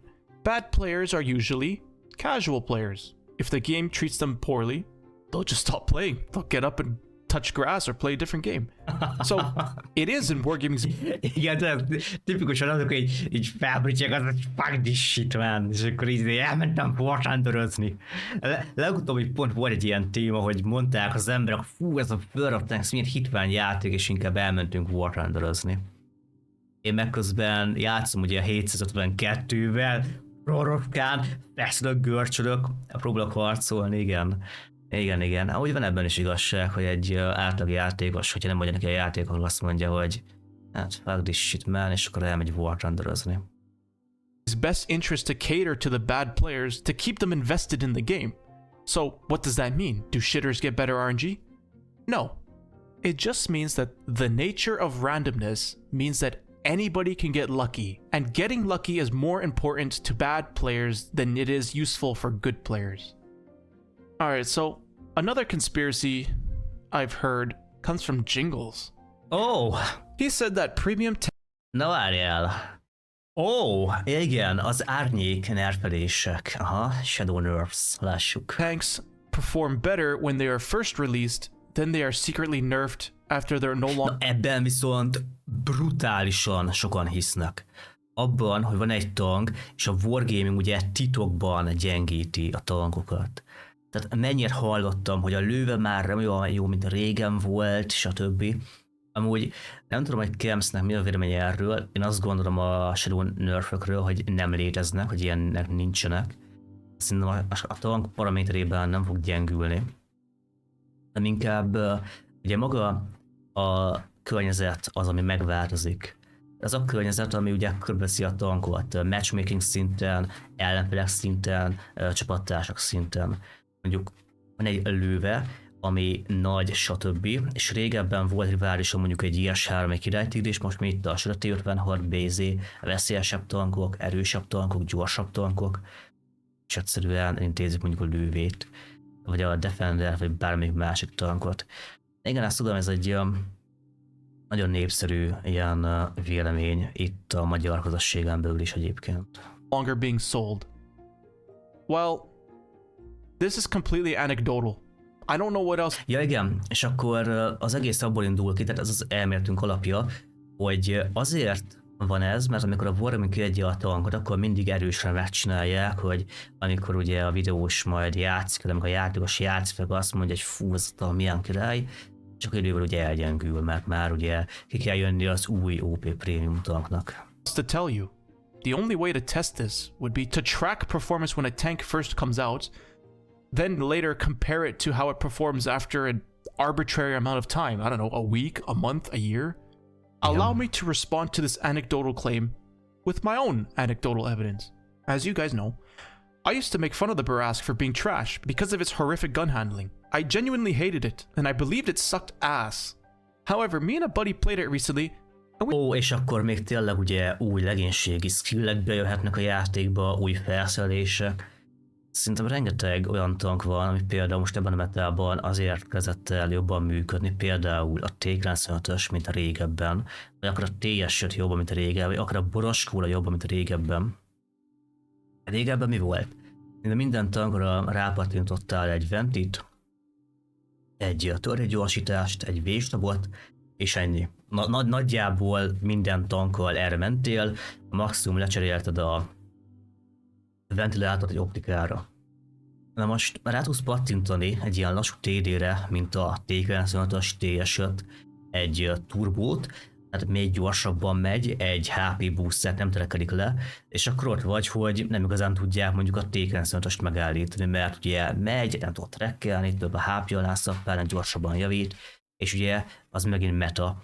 És viszont ezekből a felszerelésekből például egy régi tank, nem tudom, egy lővel nem tudott ennyit matozni. We actually quite enjoyed it. I literally said, and he agreed, I don't remember the Barask being this accurate. It was the same deal with the BZ-176 and Skoda T-56. I actually didn't like them when they first came out because of their gun handling. I thought... Amikor először kiadták a BZ-176-ot, ugye az OP tankot, amiről itt a SMBS részben szó volt, na én az első 2 csatámban a BZ-vel 50 AVG-t csináltam. Tehát 2 csatában volt összesen 100 sebzésem ezzel a nehéz tankkal. But man, these tanks can't hit a shot to save their life. These tanks suck.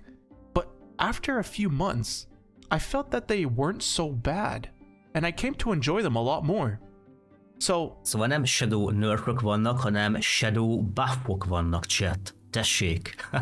Jó, tudom, nem ezt mondja, csak... azért mégis. Úgy érdekesség, képen mondom, hogy legtöbben amúgy igazából ezt a részt nézték meg, és nézzétek, a számításokat kihagyták az embert. Amúgy ez a baj, tehát az a baj, hogy ezt nem fogja sok ember megnézni, de ez a baj, hogy le van vezetve számításokkal, stattal, stb. A véleménye Kemsznek, ugye. Az embereket nem érdeklik. És akkor végén már szinten csak ilyen vélemények lesznek, meg egyéb ilyen dolgok, és ugye ezt nézték meg az emberek, ez az, ami ugye érdekli őket. Tehát nehéz úgy vitázni bárkivel, hogy odaadod nekik az adatokat, meg a számításokat prezentálod, és akkor nyilván nem értik meg, és akkor nem tudnak azzal mit kezdeni. There you go. You say tanks are shadow nerfed, but for me, it feels like they were shadow buffed. Both claims... Mondom én, hogy én előre látom, hallom, amit mondani akarsz. Tessék! Most mondtam el, egy perce. Are meaningless. Shadow buffs. Let's move on. The Grill 15 has a special accuracy mechanic, making it less accurate than it really is. This kind of goes with the Sigma value. We've disproved that, but maybe the Grill is a special case, because... Igen, tehát ugye amikor beszéltünk a Sigma Values-ról, akkor én is ugye a Grillét mondtam meg, talán még a Scorpion-t, hogy ugye ezek azok a tankok, amik nálam kicsit furcsán működnek. It's quite clear the Grill 50's accuracy sucks. Like, there's something wrong with it, right? Well, its accuracy isn't necessarily different, but it is special in one regard. It has absolutely the worst in class turret traverse dispersion. This basically means the tiniest movements with your mouse creates the hugest bloom. This means that anytime you're looking for a weak spot, trying to lead your shots, or any other micro adjustment you'd make, just causes the Grill 15's accuracy to nosedive into the ground. Amúgy általánosságban ezért van az, hogy amikor például te akarsz sniperni egy gyenge pontot, tehát mondjuk nem tudom, van egy T-115-ös, és akkor nagyon risszálja a testét, meg ugye táncol neked, risszálja a csecsét, meg minden, tudod, hogy na gyere, itt vagyok, szexi vagyok, meg minden. Akkor a legtöbb játékos mit csinál, hogy elkezd követni a lövegé, vagy na akkor, mindjárt ellövöm. Igazából az a technika ilyenkor, ugye a Grillénél, meg a legtöbb tankkal, mindegyiknek van egy ilyen szórása, hogy nem kezded el lekövetni a lövegeddel a célpontot, hanem ugye elé célzol, prémelsz, és akkor ugye így sokkal könnyebben lehet eltenni a célpontot, mert ugye ténylegesen pontos lesz a lövésed. Más játékban, bármilyen más FPS játékban, ugye amikor egy ellenfél cikacikázik, ugye, hogy a Hopka mondta annak idején, akkor leköveted, ellöved, és akkor ugye rajta tartod ugye magát a célkeretet a célponton. Ebben a játékban ez is egy kicsit másképpen működik. And your shot will miss. Now, even if you're fully aimed and you don't move at all, okay, dispersion while turning the turret doesn't matter. You're completely stationary, aimed at one point. Just because the Grill 15 has one of the best accuracies in the game doesn't actually mean it's good. Na mondjuk hozzá kell tenni, hogy nekem a grill az alapból úgy működik, hogy papíron pontos, de ha nem mozgatok rajta semmit, akkor is fullba misszeli a célpontot, meg rengeteg ilyen tankon van még, amiknél ugye papíron van a pontosság, aztán gyakorlatban meg kimisztelem a világot a célpontokból. Kicsit az MKP-z is nekem ilyen volt amúgy. Look at this number line. If a tank with a dispersion of 0 means they are perfectly accurate, look at the huge gap we have to go through before we supposedly get to what we consider accurate tanks. The Grill 15's accuracy is closer to that of the IS-6 than it is to being perfectly accurate. So Klaus is kinda right about this, but right in the wrong ways. Accuracy in World Tanks isn't... Na várjál. Szóval mit mond Klaus? Ezt meg tudjuk nézni, ha kikapcsoljuk a fordítást. Szóval Klaus Kellerman abban hisz, ti is látjátok, hogy a pontossági értékek semmit sem jelentenek, mert ugye a véletlenszerű számgenerátor ugye manipulálva van. James pedig azt gondolja, hogy a pontossági értékek nem pontosak, mert minden tank viszonylag pontatlan.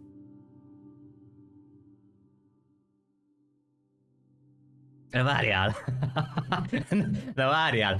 Gyakorlatban mit jelent? Szóval Klaus azt mondja, hogy szarni bele, lőj, aztán majd lesz valami. James pedig azt mondja, hogy egyik tankkal sem szabad azt gondolni, hogy a lövésed garantáltan találni fog. Talán inkább így tudnám ezt így értelmezni. So much of a big deal when you consider that all the tanks are inaccurate to a certain extent. I care more about bloom than I do accuracy. That's why the 703 seems so accurate. Its circle bloom is very small. You don't have to aim that much. Alright, light tanks get some special matchmaking to prevent you from getting scout maps, so you don't... Nagyon ugrálunk. Szóval várjál, itt az a teória, igazából ez nem is a light tankról szól, inkább ez arról szól, hogy bemész egy könnyű tankkal, milyen pályát akarsz, egy nyílt térképet, Prohút, Majnovkát, de kapsz egy immerzorfort. Ugyanez van, hogyha játszol egy papírmeddel, PIR-TD-vel, vagy pedig tüzérrel. Nem tudom, biztos előfordult mindenkivel, hogy bement egy artival, ugye embertelen, és kapott egy immerzorfort, enszket, egy ilyen hulladék térképet, ahol igazából nehéz artival játszani például. De ha a következő csatába be akar volna menni egy nehéz tankkal, akkor fixen Majnovka, fixen Proho, Muro, stb. Nem tudom, szerintem ez is egyébként egy hit kérdés, de ezzel nem tudom, hogy van-e valami bizonyíték a Kempsnek, szóval meglátjuk. Mert eddig egyébként a videó arról szól, hogy a teóriák azok lényegében tévedések. Ugye? Tehát eddig nagyjából úgy értelmeztem, hogy ezek a teóriák igazából mind tévesek. don't progress to the missions too quickly. Okay, now I could sit here and play light tanks all day, every day, track the maps. Sőt, van egy olyan teória, szerintem egyébként az nincs kiemelve, amikor beaktiválsz egy olyan küldetést, hogy mondjuk meg kell lőnöd medeket, TD-ket, tök mindegy, akkor nem kapsz az ellenfélbe olyan tanktípust, amit meg kell lőni, ugye? Tehát azért rengeteg elmélet van, rengeteg brutálisan sok. That it gets and all that, and but like, first of all, let's hold on a second. Why would they do that? Wargaming does not make any profit or lose any money when you complete a campaign mission, so why would... Na szóval miért érdekelni? Erről is van egy elmélet, erről tudom, mi az elmélet, úgy egyszerű. Ugye, ha később adja be neked a jó térképet, ahol meg tudod csinálni a kampány missiont, akkor, és amúgy végül is szó van erről a kampány dologról, erről a küldetés dologról, akkor mit kell tenned? Többet kell játszanod a játékkal. Ergo, lehet, hogy fizetsz valamiért, stb. Meg ugye növekszik a játékidőd a World of Tanks-ban. Why would they care if you complete them or not? Okay, besides, they can be completed only once. So why would they care about players getting them done too quickly? The conspiracy most likely originates from the fact that there is a map rotation in the game. So if a scout map is not in the rotation, you're gonna have to wait a few hours before it is. Additionally, how many light tank... Illetve ne felejtsük, hogy a Wargaming elég gyakran hibázik. Tehát például, hogyha megfigyeltétek, mikor kiadták az új frissítést, volt 1.23-at, ugye bejöttek ezek a véletlenszerű események, nagyon sokszor megkaptad Prohút. Ennek az volt az oka, hogy a Wargaming matchmaking programjába került egy bug, egy hiba, miért pedig ugye sokszor beraktak Prohút, akár egy nap többször is. Tehát maradjunk annyiban, hogy a World of Tanks nem egy tökéletes játék, rengeteg hibával rendelkezik, és például legutóbbi frissítés ugye pont azt eredményezte, hogy az új pályákat, ezeket a random eseménypályákat, Himmels, Zorfot, Ruinberger, Prohút, ugye többször megkaptad. Ergo igazából lehet, hogyha az időn keresztül az olyan térképen, amiket kell, egyszerűen csak egy algoritmus hiba. maps are there anyway? Okay, you've got Proc and Mali, right? Everybody knows those are the best maps to have lights on. A few more are okay, and the Hát igen, ezek egyébként tök jól működnek, ott van még ugye Murovanka, ami szintén parádés, Erlenberg olyanra nem. De mindezt szóval, amúgy tényleg a másik meg ugye a map design, a legtöbb térkép most inkább arra van kiépítve, hogy a nehéztalannak kedvezzen. Mondok példákat. Például régebben Prohón van is egy ilyen videóm, hogy ilyen titkos spotter pozíció Prorovkán. A pozíció az valahol itt van. Az egér az a látszódik király. A pozíció valahol itt van, és az a lényege ennek a pozíciónak, hogy innen tudod spottolni a dombon lévő tankokat, de a Wargaming lezárt egy ilyen mélyedéssel ezt a részt, ergo, ha te bemész megint ide középre, mint én bementem pár éve, melyik spottolsz valamit, jó esetben a középen lévő tankok nem fognak rálátni. Régebben kültankkal sokszor bejátszottam azt, hogy bemegyek ide középre, erre a pontra, és spottom a felmenőket, vagy éppen bejövök ide, és innen spottom a felmenő heavy tankokat, és a többiek ezekből a pozíciókból elütték őket. Nem működik, mert le van zárva ez a rész, nem tudod lőni a tankokat, amik ugye keresztül mennek. És legutóbb például mondtam persze, hogy pont így módosult, vagy akár Fisherman's Bay-en, azt nem látjátok, ugye a Fisherman's Bay-en is, ugye az éjszakai csapat, ami elmegy a városba, egy ilyen mélyedésben mozog, és hiába mész be könnyű tankok középre spotterkedni, nem fogják elülni a spottodat. A legtöbb pályát a Wargaming ilyen szempontból egy könnyű tank számára legyilkolja. De nyilván sokkal több olyan térkép van, ahol egyszerűen szívás a játék a könnyű tankkal. The rest just suck. Like, they're just terrible. So, maybe this isn't the matchmaker going out of its way to screw you over, but there's simply just not enough good scout maps in the game. Like, there are 40 maps in the game, and these two maps are the only maps where you could actually get some missions done. Of course it's gonna seem like you never get them. Amikor még a Wargaming nem tiltotta azt, hogy tudja segíteni nézőknek a különböző küldetések teljesítésében, akkor sokszor volt olyan, hogy iratták az accountot a nézők, és hogy játszottam rajta az accountjukkal, és volt olyan, hogy játszottam 4 órán keresztül mindenféle ócska hulladék mappokon, szenvedtem a könnyű tankokkal, kaptam egy Prohút, bam, elsőre megvan az játék küldetés. Ja, kevés a jó spotter térkép, ez van. Szíves. Alright, so what's the deal? Are all World of Tanks conspiracies false? Okay, look, I don't know. The ones I listed here seem to be, but I can see here. Igen, amúgy ez egy baromi jó része ennek a videónak, mert ugye a kérdés az volt a legelején, hogy vajon Games most tulajdonképpen akkor bele fog-e állni ezekbe az összeesküvés elméletekbe, vagy pedig éppen cáfolja majd őket. Az elmúlt 40 perc az én videómban, már elmúlt másfél óra mind megcáfolta. De van-e olyan, amiben ő hisz? All day, talking about conspiracies and waste months of time. Kérdés a Twitch-en, hogyha most streamben nyomnád más accountjával, kapnál büntit? Hát elvennék a CC rangot valószínűleg, igen. Tehát ez az büntetés lenne. And energy trying to prove or disprove them. Or I can do something else. I can arm you with knowledge. Ó, What does that mean? Okay. ezt tudod, mit jelent? Na figyelj, ebből lejön, hogy Camps keresztény, mert ugye megmondta Jézus is, hogy ugye Jézus mondta, hogy ne haladj nekik, hanem tanítsd meg őket halászni. Tessék! Kereszténység, akár csak a Sand River csatában hittem az RNG Jesus erejében, és meg is mentett. Tessék! I can bring to your attention a few ideas to consider, and then you can make your own decisions on whether or not to believe in a conspiracy. This goes beyond just world tanks. This is useful for anything. It's about the mindset you're in when you make these observations. So now we begin the second third of this video.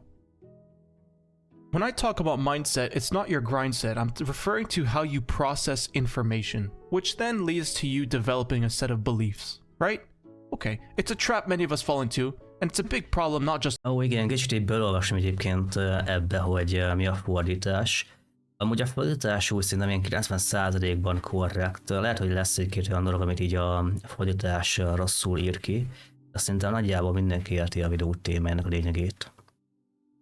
Ez a mindset, nem tudom, hogy volt lefordítva, hogy a mindset az lényegében a gondolkozás módod.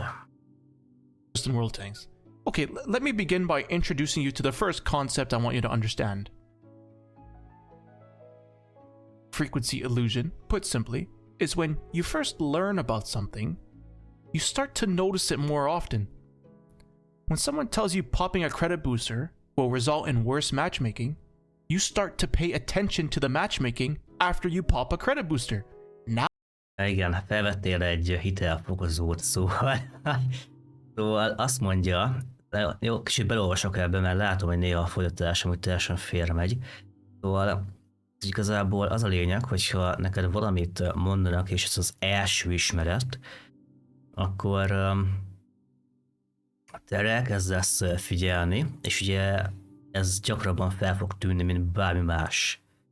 Tehát úgy csöppensz be ebbe a játékba, hogy mondjuk egy olyan klán tagja vagy, aki abban hisz, hogy itt most mindenki cheater modokkal foglalkozik meg egyebekkel, vagy abban hisz, hogy indítasz egy személyes tartalékot, akkor elkezdesz rosszabb matchmakinget kapni, vagy kapsz egy vereség szériát, akkor erre elkezdesz ugye odafigyelni a párkeresésre, ez jó, ez fordítás, ez szörnyű, de az a baj, az elmúlt másfél órában is néztem, hogy mi a fordítás, de ja, itt nagyjából ennyi a lényeg, és akkor, hogy ezt hogyan lehet igazából kijátszani, ez a téma egész egyszerűen erről szól. Now it seems more common. If you came up with the idea that for some reason you always low roll when you're shooting a one shot, from henceforth you will notice all the times you low roll when trying to finish off a one shot tank. Probably experience A one-shot tanket forró tanknak, szóval egy egylövésnyi AP tankot próbálsz befejezni, és korábban azt mondták neked, hogy ez manipulálva van, hogyha egy ilyen tank rálősz, akkor le fogsz pattanni, alá sebzel, stb.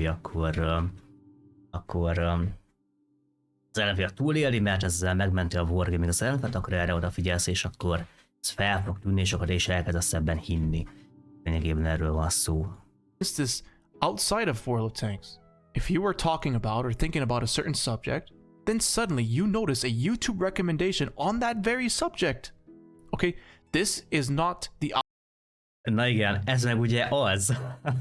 Na jó, ez egy kicsit már nem World of Tanks, de biztos, hogy mindenkivel előfordult, hogy mondjuk arról beszélt, hogy akar venni a párjának egy vibrátort, és akkor hirtelen elkezdi feldobálni a YouTube, meg a Facebook, meg a többi, vegyél, nem tudom, extra nagy XXL vibrátort, most akciós ár, ugye ez már előfordult. mindannyiunkkal, és akkor elvileg ez csak annyi campsite szerint, hogy ugye elkezdesz ezekre jobban odafigyelni, és akkor honnan tudta, lehallgatják a telefonkészülékeinket? Igen. Ja. Algorithm somehow reading your mind.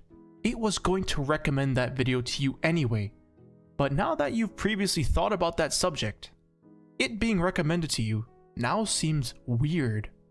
You've probably low-rolled and high-rolled one-shots all the time, but now that you've started to think about all the times you low-rolled, that's what you're fixated on. Jó, most szerintem ezek az ábrák teljesen egyértelműek, most én nem fogom ezt így elkezdeni fejtegetni, hogy ez mit jelent, ezek szerintem egyértelműek. Ez szerintem mindenkinek van ennyi lesz, hogy ezt felfogja. Amúgy ez egy jó meglátás, tehát igen, ez amúgy szerintem full correct. And that goes on to the next cognitive effect. Confirmation bias. Well, more generally, it's selection bias, but we usually recall rigged situations retrospectively. Szóval lényegében szerintem ez a rész arról szól, ez a confirmation bias, hogy amikor van valami, amiben hiszel, akkor megerősítést keresel arra, hogy beigazold a saját állításodat. Ez olyan ilyen pszichológia szerintem most, meg egy a videó a második fel olyan pszichológia felé tendel. Tehát, hogy ez amúgy teljesen általános, ugye, hogy mindig szeretnénk ugye megerősíteni a saját állításunkat, és ugye külön kiválasztjuk, hogy mik azok a akár számítások, események, idézetek, stb., amik igazolják a mi elképzelésünket a világról. So, whatever, both terms are applicable here. You never remember the times when someone wasn't a one-shot, but you high-rolled them and killed them. Maybe you do. But we usually respond more strongly to negative scenarios. It's just how we survive. Jó, hát így magyarok vagyunk chat erről, hogy mi jobban tudjuk a negatívat kezelni, meg jobban emlékszünk rá, meg ezt sem ide bemutatni szerintem. Nem, ez már nem matekúra, ez már pszichológia. When you max roll someone, you think, cool, I max rolled them. If you even think anything at all. But if you min roll someone, you think, oh, of course, this stupid fucking game, low rolled again. And better yet, if it was against a premium tank, suddenly game. now you low rolled because it's a premium tank. You know, think of it this way. It's like the driver stereotypes in real life, okay? If someone cuts you off in traffic, they're an asshole. If someone cuts you off in traffic and is driving a BMW, then they're an asshole because they drive a BMW. You see what I'm trying to say here? This is how you can make stereotypes on everything. Woman drivers, Asian drivers, old Asian women drivers. Once you start to believe in a stereotype, you will focus on all the evidence that supports your belief and subconsciously ignore all the evidence against your belief. Nobody wants to be wrong, so you subconsciously ignore evidence you don't like. If you believe the game is rigged against you, you will seek out any evidence that supports your claim and ignore all evidence that rejects it. I guarantee you there will be comments in this video that obviously haven't watched up to this point here who will consciously reject the evidence I present to you here in favor of their own belief. Na, egyébként pedig ez a szekció igazából igazolja az a felvetés, hogy nézd meg, hogy milyen kevesen nézték meg ezt a részt, ezt a rengeteg magyarázó részt, kifejtve, alátámasztva, táblázattal, számítással. Miért? Azért, mert az emberek nem akarják elhinni, amit állítkamsz, és meg se nézik ezeket a részeket. Max a legvégét, hogy na jó, akkor ennek mi a lényege, mert megnézik elejét, fú, ezt nem értem, ez szám, és akkor ide görgetnek a végére, mert ábrák vannak, ezt megértem. Beliefs, because in their mind, they have gathered all the evidence in the world to support their belief. To them, it's real evidence they gathered over years of playing. But the problem is, it's incomplete evidence. It's a positive feedback loop, which is why it's so powerful. The law of truly large numbers is just a clever way of saying even things that are really rare can happen quite often when there's a large enough sample size. Like when you say, you're 1 in a million, but there's 8 billion people on the planet, so what you've just said is, yeah, you're just like 8,000 other people. When you consider how many times a player fires their gun in a single battle, how many players in the battle all firing their guns, how many games are played in an hour? I mean, the queue time is like 30 seconds most of the time, right? So that's a lot of games in an hour, a day, a week, a month. In fact, okay, let's do some quick math here. Let's say the average person fires... Jó, ez a fordítás amúgy szörnyű. De nézzük el az első, nem tudom, nagyjából másfél órában is a fordítást. Hát figyeljetek, aki nem érti alapból, hogy Kánszínről beszél, RIP. Ez a fordítás, ez tényleg csak egy ilyen nagyon nagy... hogy fogalmazzam ezt meg, tehát... Semmit akarok mondani. Ilyen... Nagyjából ilyen rávezetés az a fordítás, nem pontos egyáltalán. De várok az első időre azt írta, hogy Q time, mert hogy Q, és akkor jó, hagyjuk. Inkább félvezetes a fordítás, hát az ebben van kapcsolva, hát valakit érdekel. 10 shots in a battle. Okay, 10 shots. Given 30 players in that one battle. Ja igen, kicsit tudom, most megállítom, de például ez nem is igazából lövéseknél van. Tehát szerintem itt a nagy számok törvény nem a lövéseknél van, például a győzelmarányoknál. Hányan jönnek fel, hogy fú, Scheff, a rohadt életben van, nem hogy a játék miért? 10%-os a győzelmarányom. És hány csatából? Hát 11-ből. És akkor így érted, teljesen szétesnek, hogy fú, ma nagyon rosszul ugye a játék. Szóval lehet, hogy az a hónapban lejátszott 500 csatát, van 55%-os győzelmi aránya, tehát valamelyik másik napon volt neki akkor 60, vagy 70, vagy 80, vagy 90, csak azt éppen nem néztem, mert hát az alap. Nyilván ő meglövi a 90%-os győzelmi arányt, ő annyira jó játékos, de a 11 az hát ennyi rossz nem lehetek. Jó az átlagsebzésem. Köszönöm, az egy évet fulladj meg. That's 300 shots in a game. If the queue time is like 30 seconds, then okay, 120 games per hour. That's 3,600 shots in an hour. 864... Az a queue, az a várakozási idő akar lenni. 1,000 shots in just one day. So, is it really that surprising when one game some jackass hits you with 2 snapshots in a row and you missed your fully aimed shot on their cupola 3 times in a row? Hát persze, hiszen meg van riggelve. Manipuláció. The law of truly large numbers means that you will, at some point, miss 3 shots in a row against someone's cupola, whatever. This is also why CC RNG seems so real. When you watch a video of an epic game a CC had, they're not showing you the games where they missed all their shots or low-rolled an important target. Ja igen, ezt mindig elmondom, hogy nyilván ha én most feltöltök egy videót, nem azt akarom feltölteni, hogy mennyire balfasz voltam, hogy nem tudtam semmit eltalálni, és kilőttek 0 sebzéssel, mert legutóbb 2 csatában és robban a lővével, hanem nyilván azokat a köröket akarom feltölteni, ahol sikerült lőni mondjuk 7000-et, 8-at, 9-et, 10-et, még többet. És sem vagyok kíváncsiak arra, hogy bemegyek, és akkor fú, a picsába, nem tudom mit csinálni, mindenki kilő, benullásza, nem tudom, hogy a játék, rosszul, hogy a játék, nyilván mindenki arra megy rá, hogy minél jobb meccseket töltsön fel. Aztán a törvény alapján játszol naponta 10-20 csatát, abból legalább egy olyan lesz, ami kellően jó az, hogy mondjuk, nem tudom, megmutass például YouTube-on a többieknek. They play hundreds of games a day, all day, every day of the week. It's their full-time job. So of course, eventually, they're gonna get some super epic good RNG game that they can show on their channel. Most people assume that since I'm a fairly large WOT YouTuber, I'm a community contributor. It's false, but they assume that. But they never accuse me of having CCRNG. You know why? Because I actually show my bad RNG in videos. Right here, in my video titled, "You will never have RNG like me." The top comment is, no, this perfectly represents what it's like to play WOT, okay? Most YouTubers don't show this kind of gameplay. So, most YouTubers come across as having better RNG. Kaizu's videos are an excellent representation of this because they are highly edited with a lot of jump cuts. The bad RNG parts are removed because, well, they're not interesting.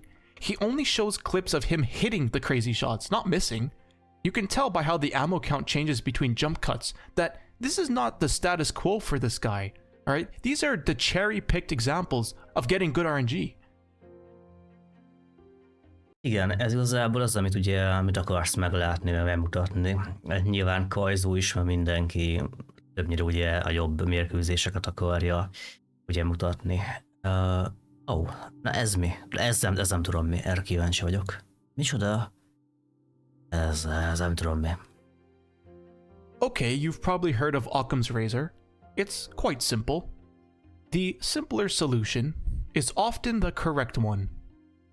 Okay. Is your losing streak because you activated a credit booster, causing the wargaming matchmaking algorithm to suddenly squeeze you into losing games? Az a hitelnövelő szerint egyébként a credit booster akar lenni, tehát a személyes tartalék ugye a kreditra.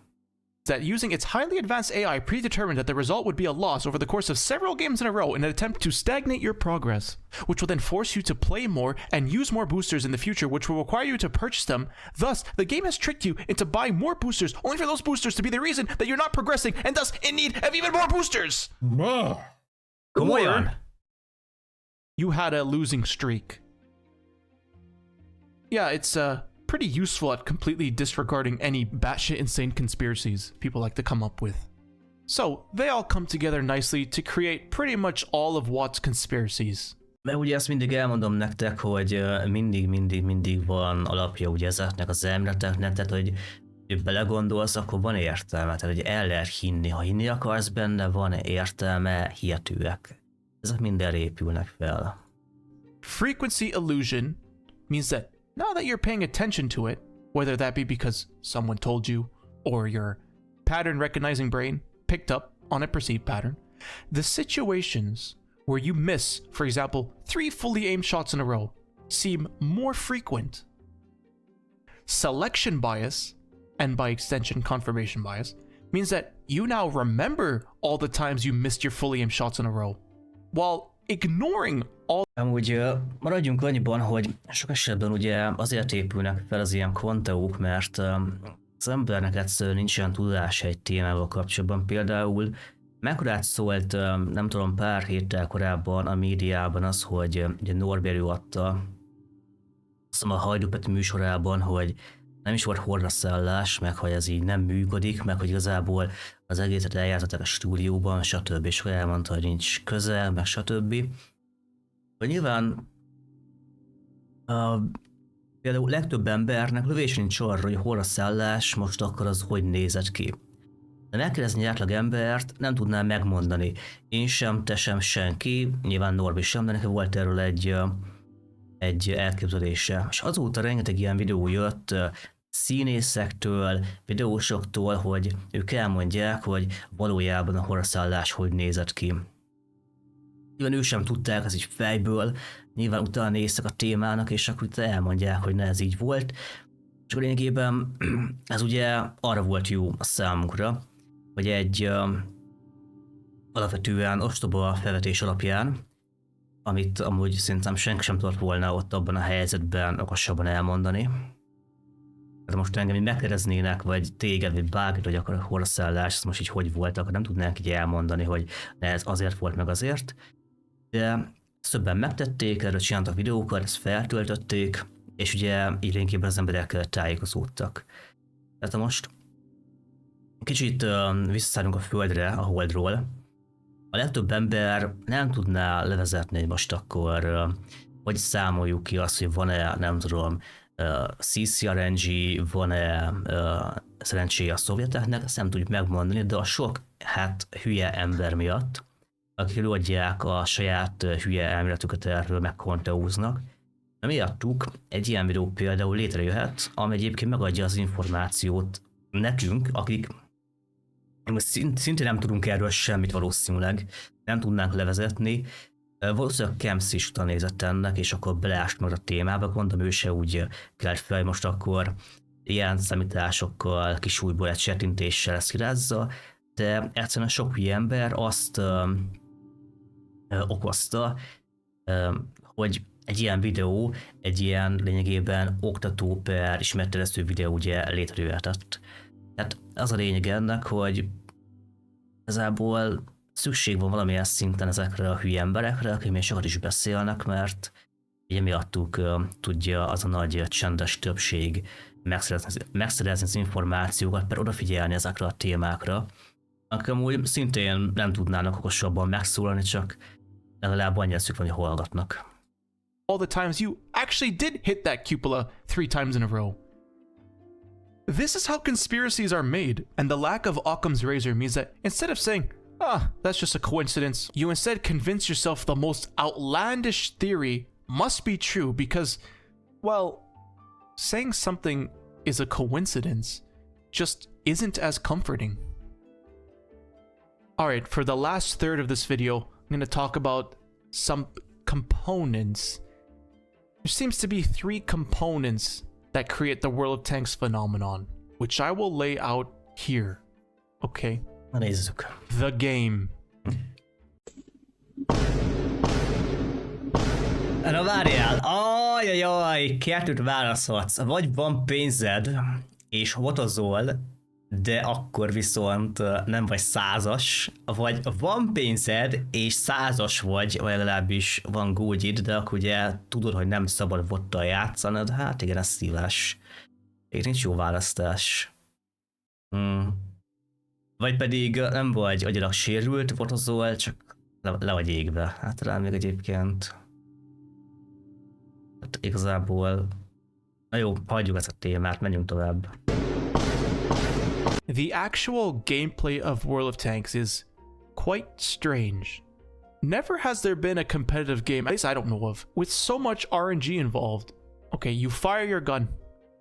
Where the shell goes is dependent on RNG. If you hit the target, the shell penetration has plus minus 25% RNG. Okay, let's say you penetrate.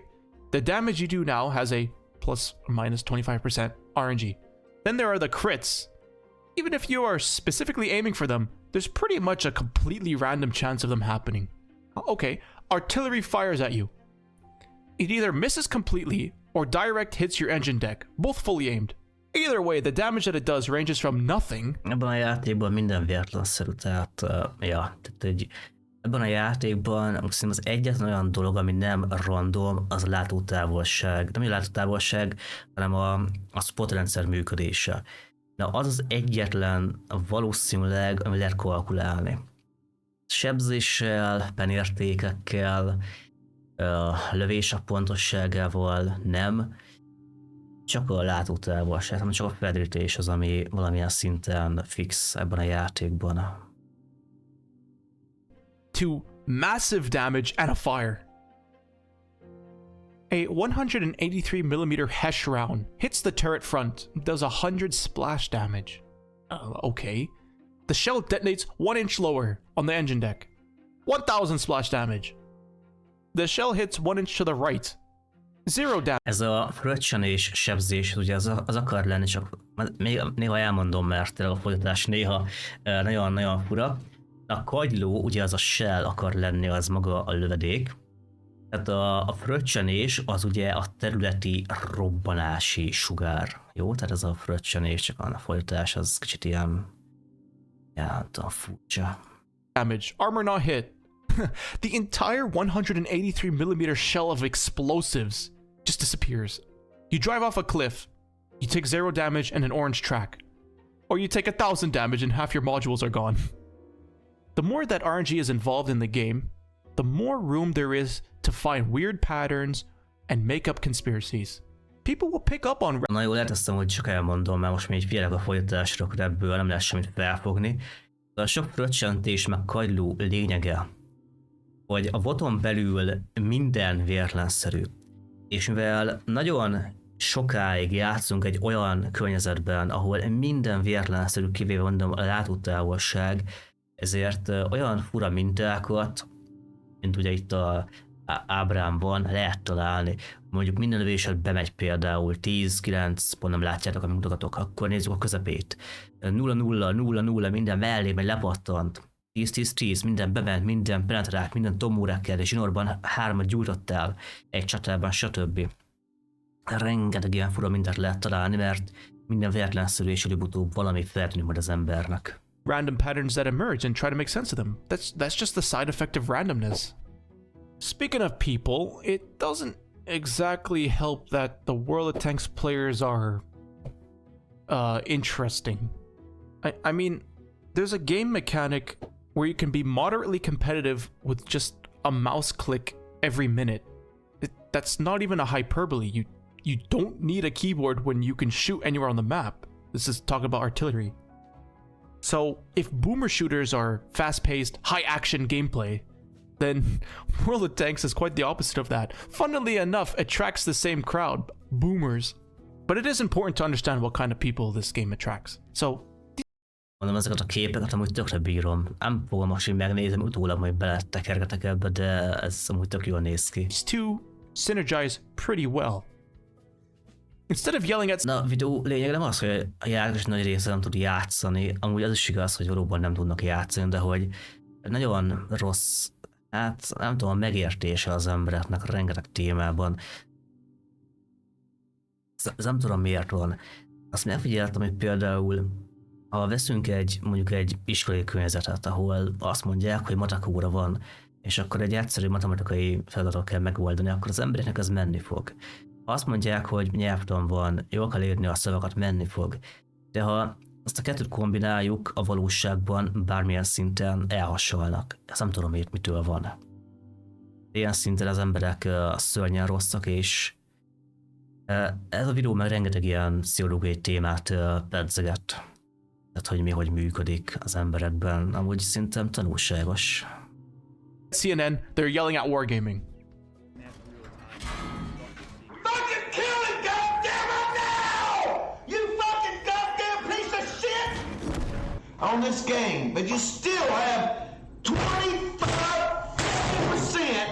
are in fucking. Are you fucking shitting me right now? Who the fuck you want to play this fucking game? Ó, valóban megsérült, látjátok az arcát? Szerintem a webcamtől még pont látszik. Behúzott. Valahogy nem tudom, lehet, hogy valamit eldobott, visszapattant, és akkor beverte a fejét. Ja. Na hát akkor igen, tipikus ilyen tankos fotrak, aki kiadod a játékon. És gondolom ezért lesznek majd ilyen alternatívák itt a végén, hogy mivel játsz, ha a World of Tanks kikészít idegileg, meg minden szempontból. Ez a reakció ismerős mindenkinek. Ja, ez durva. Lehet, hogy most csak rájátszik, mert úgy láttam, hogy ő is ugye streameli a játékot. Lehet, hogy csak rájátszik, de ez durva. The community. Community contributors, aka YouTubers and streamers, don't exactly help the situation. Ajaj. There's, of course, Picsába, tudtam. Tudtam, hogy meg fogom kapni a magamét. Na jó, nézzük. low-hanging fruit, Klaus Kellerman. Nice argument, Senator. Why don't you back it up with a source? My source is that I made it the fuck up. As far as the source of misinformation viruses go, he's the Wuhan of World of Tanks. It's no great secret that most big World of Tanks names kind of hate each other. I may or may not have contributed to this, but it's safe to say that Jó, de hát nem tudom, Camps lényegében rosszban van mostanság mindenkivel. Neki úgy néz ki a csatornája, van egy értelmes content, valakivel beef-el. Értelmes content, valakivel beef-el. Tehát nagyjából minden bársi videója arról szól, hogy most neki ez nem tetszik, az nem tetszik, ez hülye, az hülye, de vannak egyébként ilyen tök értelmes videói, szóval nála így válogatni kell igazából. World of Tanks communities are highly polarizing. People hate QB, QB hates Skill, Skill hates Kaizu, Chems hates almost everybody hates Chems. The people have turned Erről beszélek. walk communities into identity politics. If you watch someone that isn't accepted by the community you're in, you're ostracized. Saying certain names in streams gets you instantly banned. I can't imagine what it's like to be an outsider when they get immediately perma-banned from a stream they just found because they mentioned. Jó, mondjuk ezt én is megfigyeltem, hogy mondjuk valaki ide jön, és akkor elmondja, hogy hú, Scheff, én annyira bírom videóidat, aztán jó, mindegy, mondom, hogy kösz. Aztán átmegyek egy másik streamre, így nézem, hogy mi történik, és akkor beírják, az a kibaszott Scheff, hogy megrektelték a PC7-tel, mekkora egy noob. És így mondom, jó, fater. Utána másnap visszajön a Scheff, akkor jöttem streamet nézem, bírom, mint a streameidet. The name they shouldn't Szóval have. ez nem csak így nemzetközi szinten van így a Skillnél meg a QB-nál, hanem egy magyarban is, meg bárhol így van amúgy. This community synergizes very well with the players. People who belong to a certain group will fight to death over some internet name, even when that person is wrong. And trust me, these people are wrong all the time. Believe me. I mean, they play World of Tanks for a living. I mean, they should be instead going out and get a job. Here's an example. Skill for LTU made a video claiming that Wargaming secretly buffed artillery 2 weeks after nerfing them. Basically, Skill and Ja, igen, erre, amúgy emlékszem, azt nem tudom, hogy erre reagáltam-e, amúgy erre reagáltam, lehet, hogy nem, de amúgy igen, erre emlékszem, hogy volt egy ilyen idézőjelben nagy portkavaró videója a Skillnak, hát nem tudom, erre külön én reagáltam, vagy sem. Vagy csak talán streamer reagáltam, aztán hát a YouTube-ra nem ment fel maga a videó. I guess nobody else involved with the making of his video understood what a moving average is. The moving average tracked the stats of artillery over the last, you guessed it, 14 days, 2 weeks. Skill saw a graph go up, and he said, this must be because they secretly buffed artillery, and he made a whole video on it. Okay, that's fine. He made a mistake. He apologized. But here's the kicker, okay?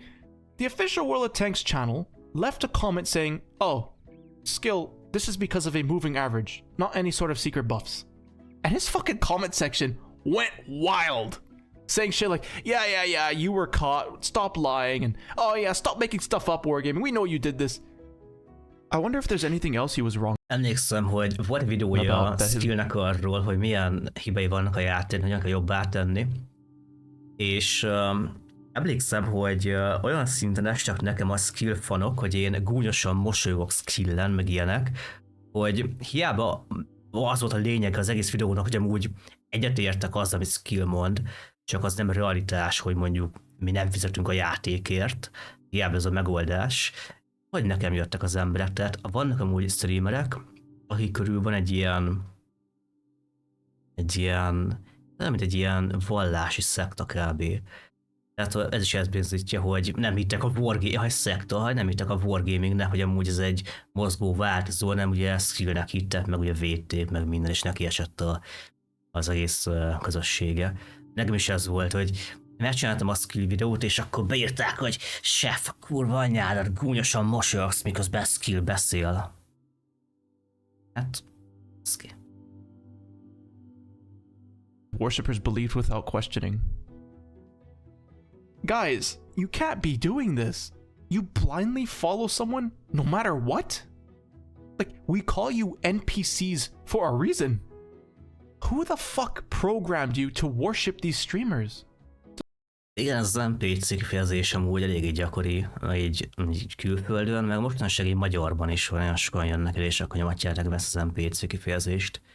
Ez, hát nem is tudom, hogy kéne ezt lefordítani magyarul. Ugye az NPC az magából, ebből az MMO szférából jön. Hát ugye az NPC-k azok a nem játékos karakterek, akik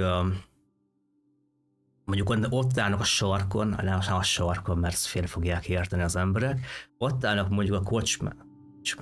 Mindegy, szóval akik oda mész, és akkor ugye adnak mondjuk küldetéseket neked, elmondják, hogy üdvözöllek, kalandor, remélem, hogy minden rendben van.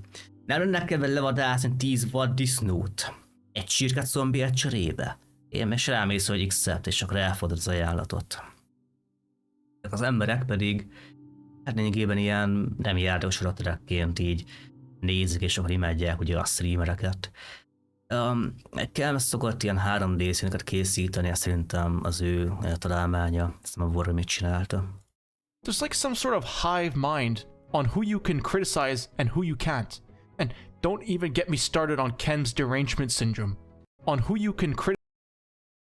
Aha, tehát akkor QB-t lehet szidni, akkor Leus lehet, Dest is lehet, néha lehet ez Ajuxin egyébként, criticize and who you can't. de nem lehet szidni skillt, QB-t. Mi? És akkor lehet, vagy nem lehet. Nem lehet szidni Easy Petit, meg Surfost. Surfos Easy, mert tudom én a neve, amit felismertem. Amúgy Surfos olyan tényleg, mint egy ilyen Jézus a botosoknak amúgy. Aki neki mert menni a Wargamingnek, és akkor ugye nagy gonosz cég majdnem kibannolt a YouTube-ról, meg ilyesmi. And don't even get me started on Ken's derangement syndrome. It's identical to Trump derangement syndrome, except instead of Trump, it's me. It's only recently that the Quickie Baby robots woke up and realized his plays are often kind of bad and his equipment choice is fucking retarded. People also started to realize that these creators have some of the most egregious, deplorable, clickbaiting garbage on all of the internet. They aren't even creators, I'm calling them recyclers. These content recyclers breed NPCs. Now, of course, it's fine. Na, tessék, íme egy content újrahasznosítás. Reakció videó. Nem úgy ez tök jó. Ez az AI rajz is amúgy szerintem tök menő. Az a baj, hogy pont az, amit itt mutatnak a bal oldalra, azt nem lehet rendesen látni. Itt ilyen QB van rajta, skill van rajta, Laus van rajta, Awesome Epic Guys, a többi meg ilyen random meme nagyjából. And if you watch them, it's no problem. The problem is when you just get up in arms and fight to the death over something you don't even fully understand. You guys need to just relax and chill out. I don't want to see no walls of texts, okay? I ain't reading all that. Okay, but it's not doom and gloom. Though we can't change the game or the content recyclers, but you can change yourself. And it's so easy. The easiest thing you could do is to just always be critical about what these people try to tell you. That's it. Don't hold any stupid allegiances to anyone. Just watch who you enjoy watching, and please, I say this again, please no walls of text, because nobody wants to read all that. There is something even better I want to teach you guys. It's an infinite money glitch. Amúgy ez valóban fontos, hogy ne kövess ész nélkül senkit. Nem tudom, ugye milyen kategóriába esek, szerintem ti engem nem ész nélkül követtek, aztán ki tudja, lehet, hogy vannak ilyen Scheff imádó titokban, akik nem tudom, így hazamennek és akintják és képüket rólam, nem tudom, a kis könyvecskékben aztán. De aztán legtöbben ilyenek vagytok. De ja, sokkal fontosabb tényleg az, hogy mit mond az ember. Hát igen, hogy a Scheff voltál, így van. De sokkal fontosabb az, hogy mit mondanak, nem pedig az, hogy ki mondja. De ezt amúgy mindenki elmondja, aztán végül mindenki azt nézi, hogy ki mondta. De rengeteg példa van arra, hogy imádtok valaki, szeretek valakit, mond valamit, és akkor van védve, pedig akkor a oltári nagy fasság volt, hogy arra szavak nincsenek. Sort of. Even though I'm not breaking any rules here, I know for a fact that Wargaming will ban someone's account just for telling you guys. Well, they'll ban what they think is my account. Joke's on them. I sold all my accounts months ago. People now just lend me their accounts that I play on. I hop from account to account. I'm basically a nomad. In my personal opinion, it's better to not own anything. That way, they can't take anything from you. Right? There you go. Sounds kind of familiar, don't it? So whatever account they will ban doesn't matter to me. Egyébként ez igaz. Ez igaz, de vagy csak hogy alapból nem fognak senki bannolni, tehát valószínűleg, ha kibannolták a campszakra, annak biztos, hogy valami oka, nem hiszem, hogy a Wargaming csak így random így kibannolgatja a campszak accountjait, biztos, hogy valami oka volt ennek. Engem például nem bannoltak ki. Aztán lehet, hogy holnapra már így...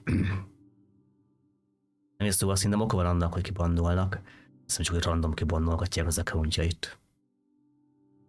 Na mindegy, ez amúgy mellékes. So, that's why I'm gonna go ahead and tell you guys all this information.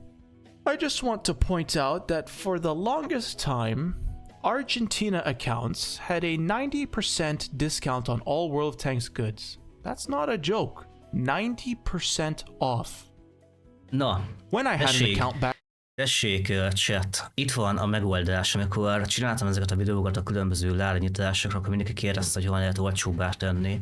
Más régióban kell lenni az accountodnak. Például ez egy ilyen argentinai megoldás. Nekünk magyaroknak európai szerverre török accountok, azok ugye olcsóbban kapják a cuccokat. Egy darab ugye mi magyarok is olcsóbban kaptuk. Vannak ilyen megoldások. Például itt ugye az a példa, az vagy pont nem látjátok, maxi talán itt várjál. Ott, hogy van nekünk egy Mivi, egy olyan tank, ami kerül $50 per euróba. Itt ugye az argentinok megkapták 863 pezóért, ami egyébként nagyjából $4,5. Szóval a 90% olcsóbban, mint bárki más. Back then, before I sold them all, I used to get tier 8 premiums for $4 USD.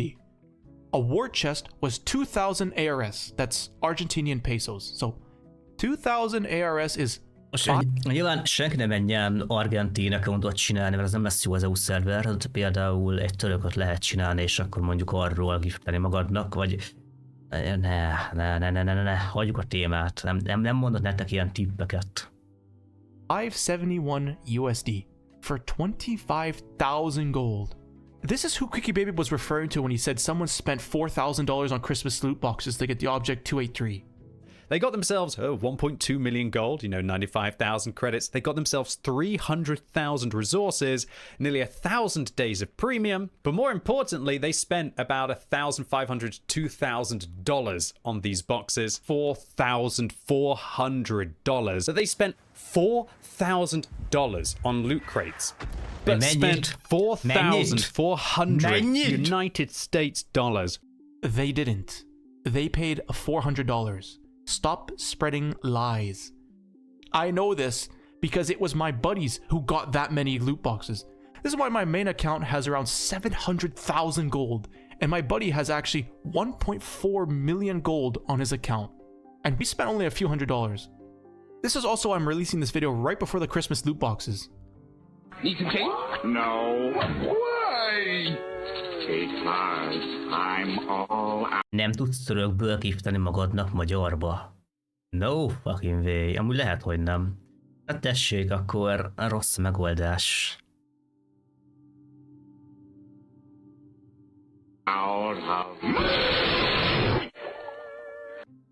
Now, I get it. You spend so much on your account. Jó, várjatok, ebből kicsit bele fogunk tekerni. Nem érdekel bennünk ez az exploit, ezt majd megnézzük. Alternatívák a VOT-ra.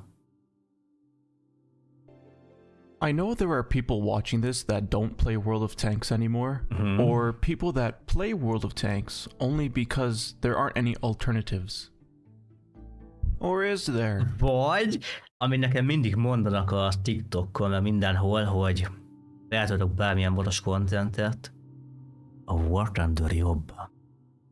A War Thunder jobb. I'm not talking about War Thunder. There are some other games that have sprung Nem up. vár! Nem vár! Dobjál rá egy kis HP boostert.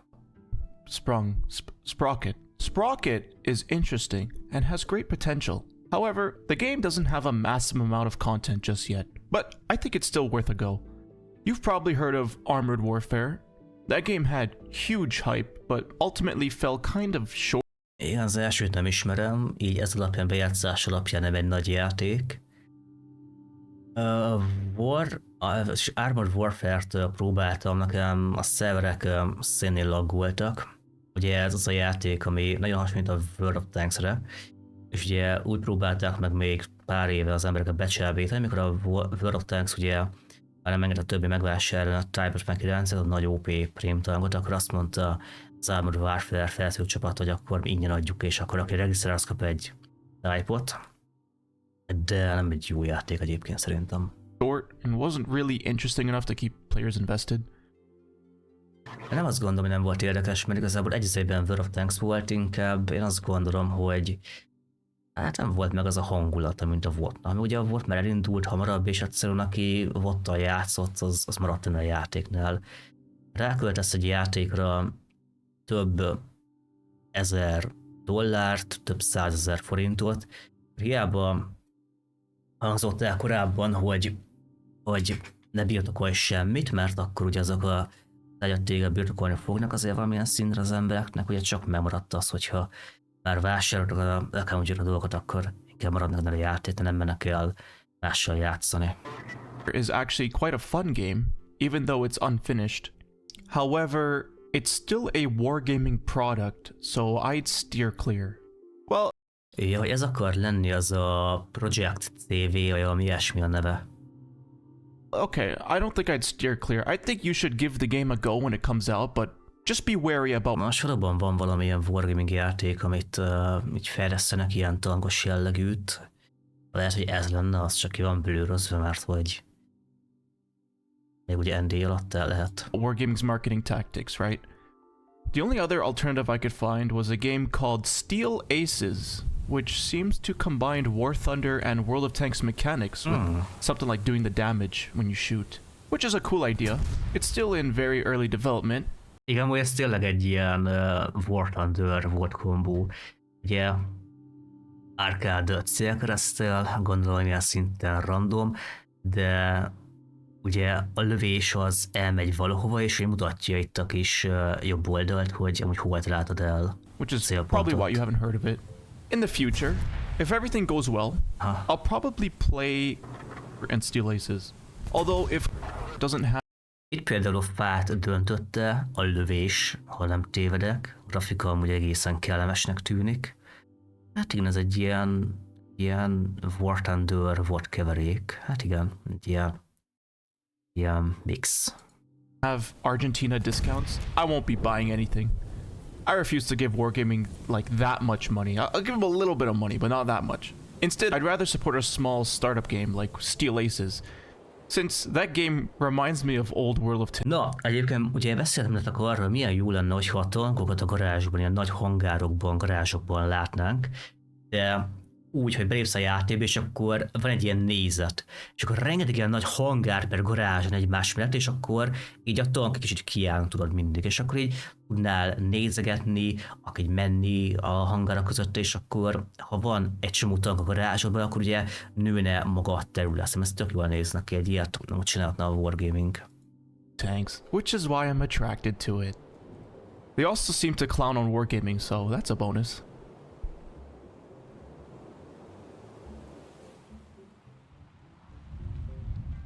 És akkor itt állna a tank a garázsban, és akkor lenne egy ilyen nagy terület, és akkor ott ugye a garázsodban lévő tankok lennének.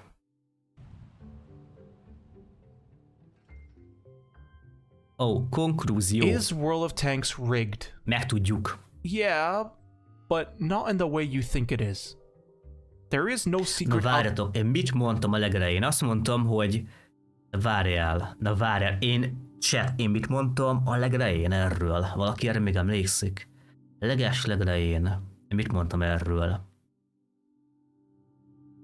Ha jól emlékszem, ez volt nagyjából egy ilyen 2,5 órával ezelőtt. Nem tudom, hogy van-e még itt bárki az elejétől kezdve, de ugye azt mondtam ugye, hogy bizonyos szintig igen. Na nézzük, hogy mi ez a bizonyos szint. Algorithm ruining your games, or advanced AI that knows all the Szóval van-e ugye ilyen titkos algoritmus, vagy pedig ilyen előre haladott mesterséges intelligencia, amely lényegében téged így csatára beszopat? Igen vagy nem? Ez itt a kérdés. unique and fun ways to make you suffer. Instead, it's rigged mentally. The game and its community designed to suck you in and drain your wallet willingly. Power creep, gambling, FOMO. Várjál, akkor ezeket azért fordítom, mert nem is írja ki egyébként a fordítást, meg semmi. Szóval az a lényeg, hogy igazából a játék beszippant téged, és onnantól kezdődően, várjál, emlékszem ugye a FOMO-ra, az ugye az a félelem attól, hogy lemaradsz valamiről, vagy kimaradsz valamiből. Említettek előtte? De várjál, visszatekerjük, mert a memóriánk az már így több mint 2 óra után már az igazi. It's rigged mentally. The game and its community designed to suck you in and drain your wallet willingly. Szóval minél többet fizes a játékért, hogy... Power creep. Tehát ugye az egyre erősebb és erősebb prémium tankok, jön egy új tank, és ugye az erősebb, mint a régi. Ergo megveszed, gambling, szerencsejáték, lootboxok, stb.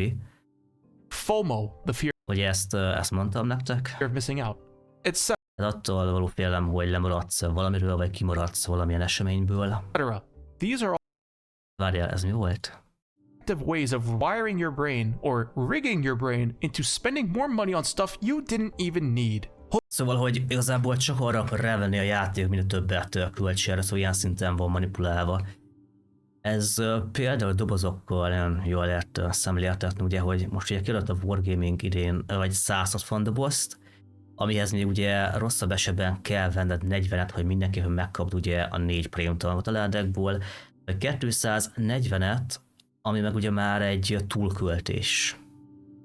Hopefully, the last 2/3 of this video has taught you to be wary and avoid these tricks that they try to play on you. Understand that most of these people are not trying to help you or improve something. Szóval ez például azért van, mert ugye amikor így elmondtam a ládanyitásoknál, hogy szerintem hogyan érdemes hozzáállni a témához, ugye például a lootboxok kapcsán én abban hiszek, hogy ha van egy kereted arra, hogy mondjuk éves szinten a játékra mit akarsz költeni, hogy tudod nagyjából, hogy még jövőre szeretnél rákölteni mondjuk 50 eurót, akkor nagyjából egy értékben szerző vásárolni ládák a karácsonykor, mert visszahozzák az ár kétszeresét, háromszorosát, hogy ilyenkor megéri. De csak azért vásárolni 240, 480, még több ládát, mert attól félsz, hogy ha lemaradsz erről az új type-ról, ha lemaradsz az XM-ről, a Tiger Mouse-ról, vagy a Bobjetről, kimaradsz valamiből, az hülyeség. They're trying to make money. That's it. Simple as that. When they make money, you lose money. Stop it. Okay? Be smarter than that.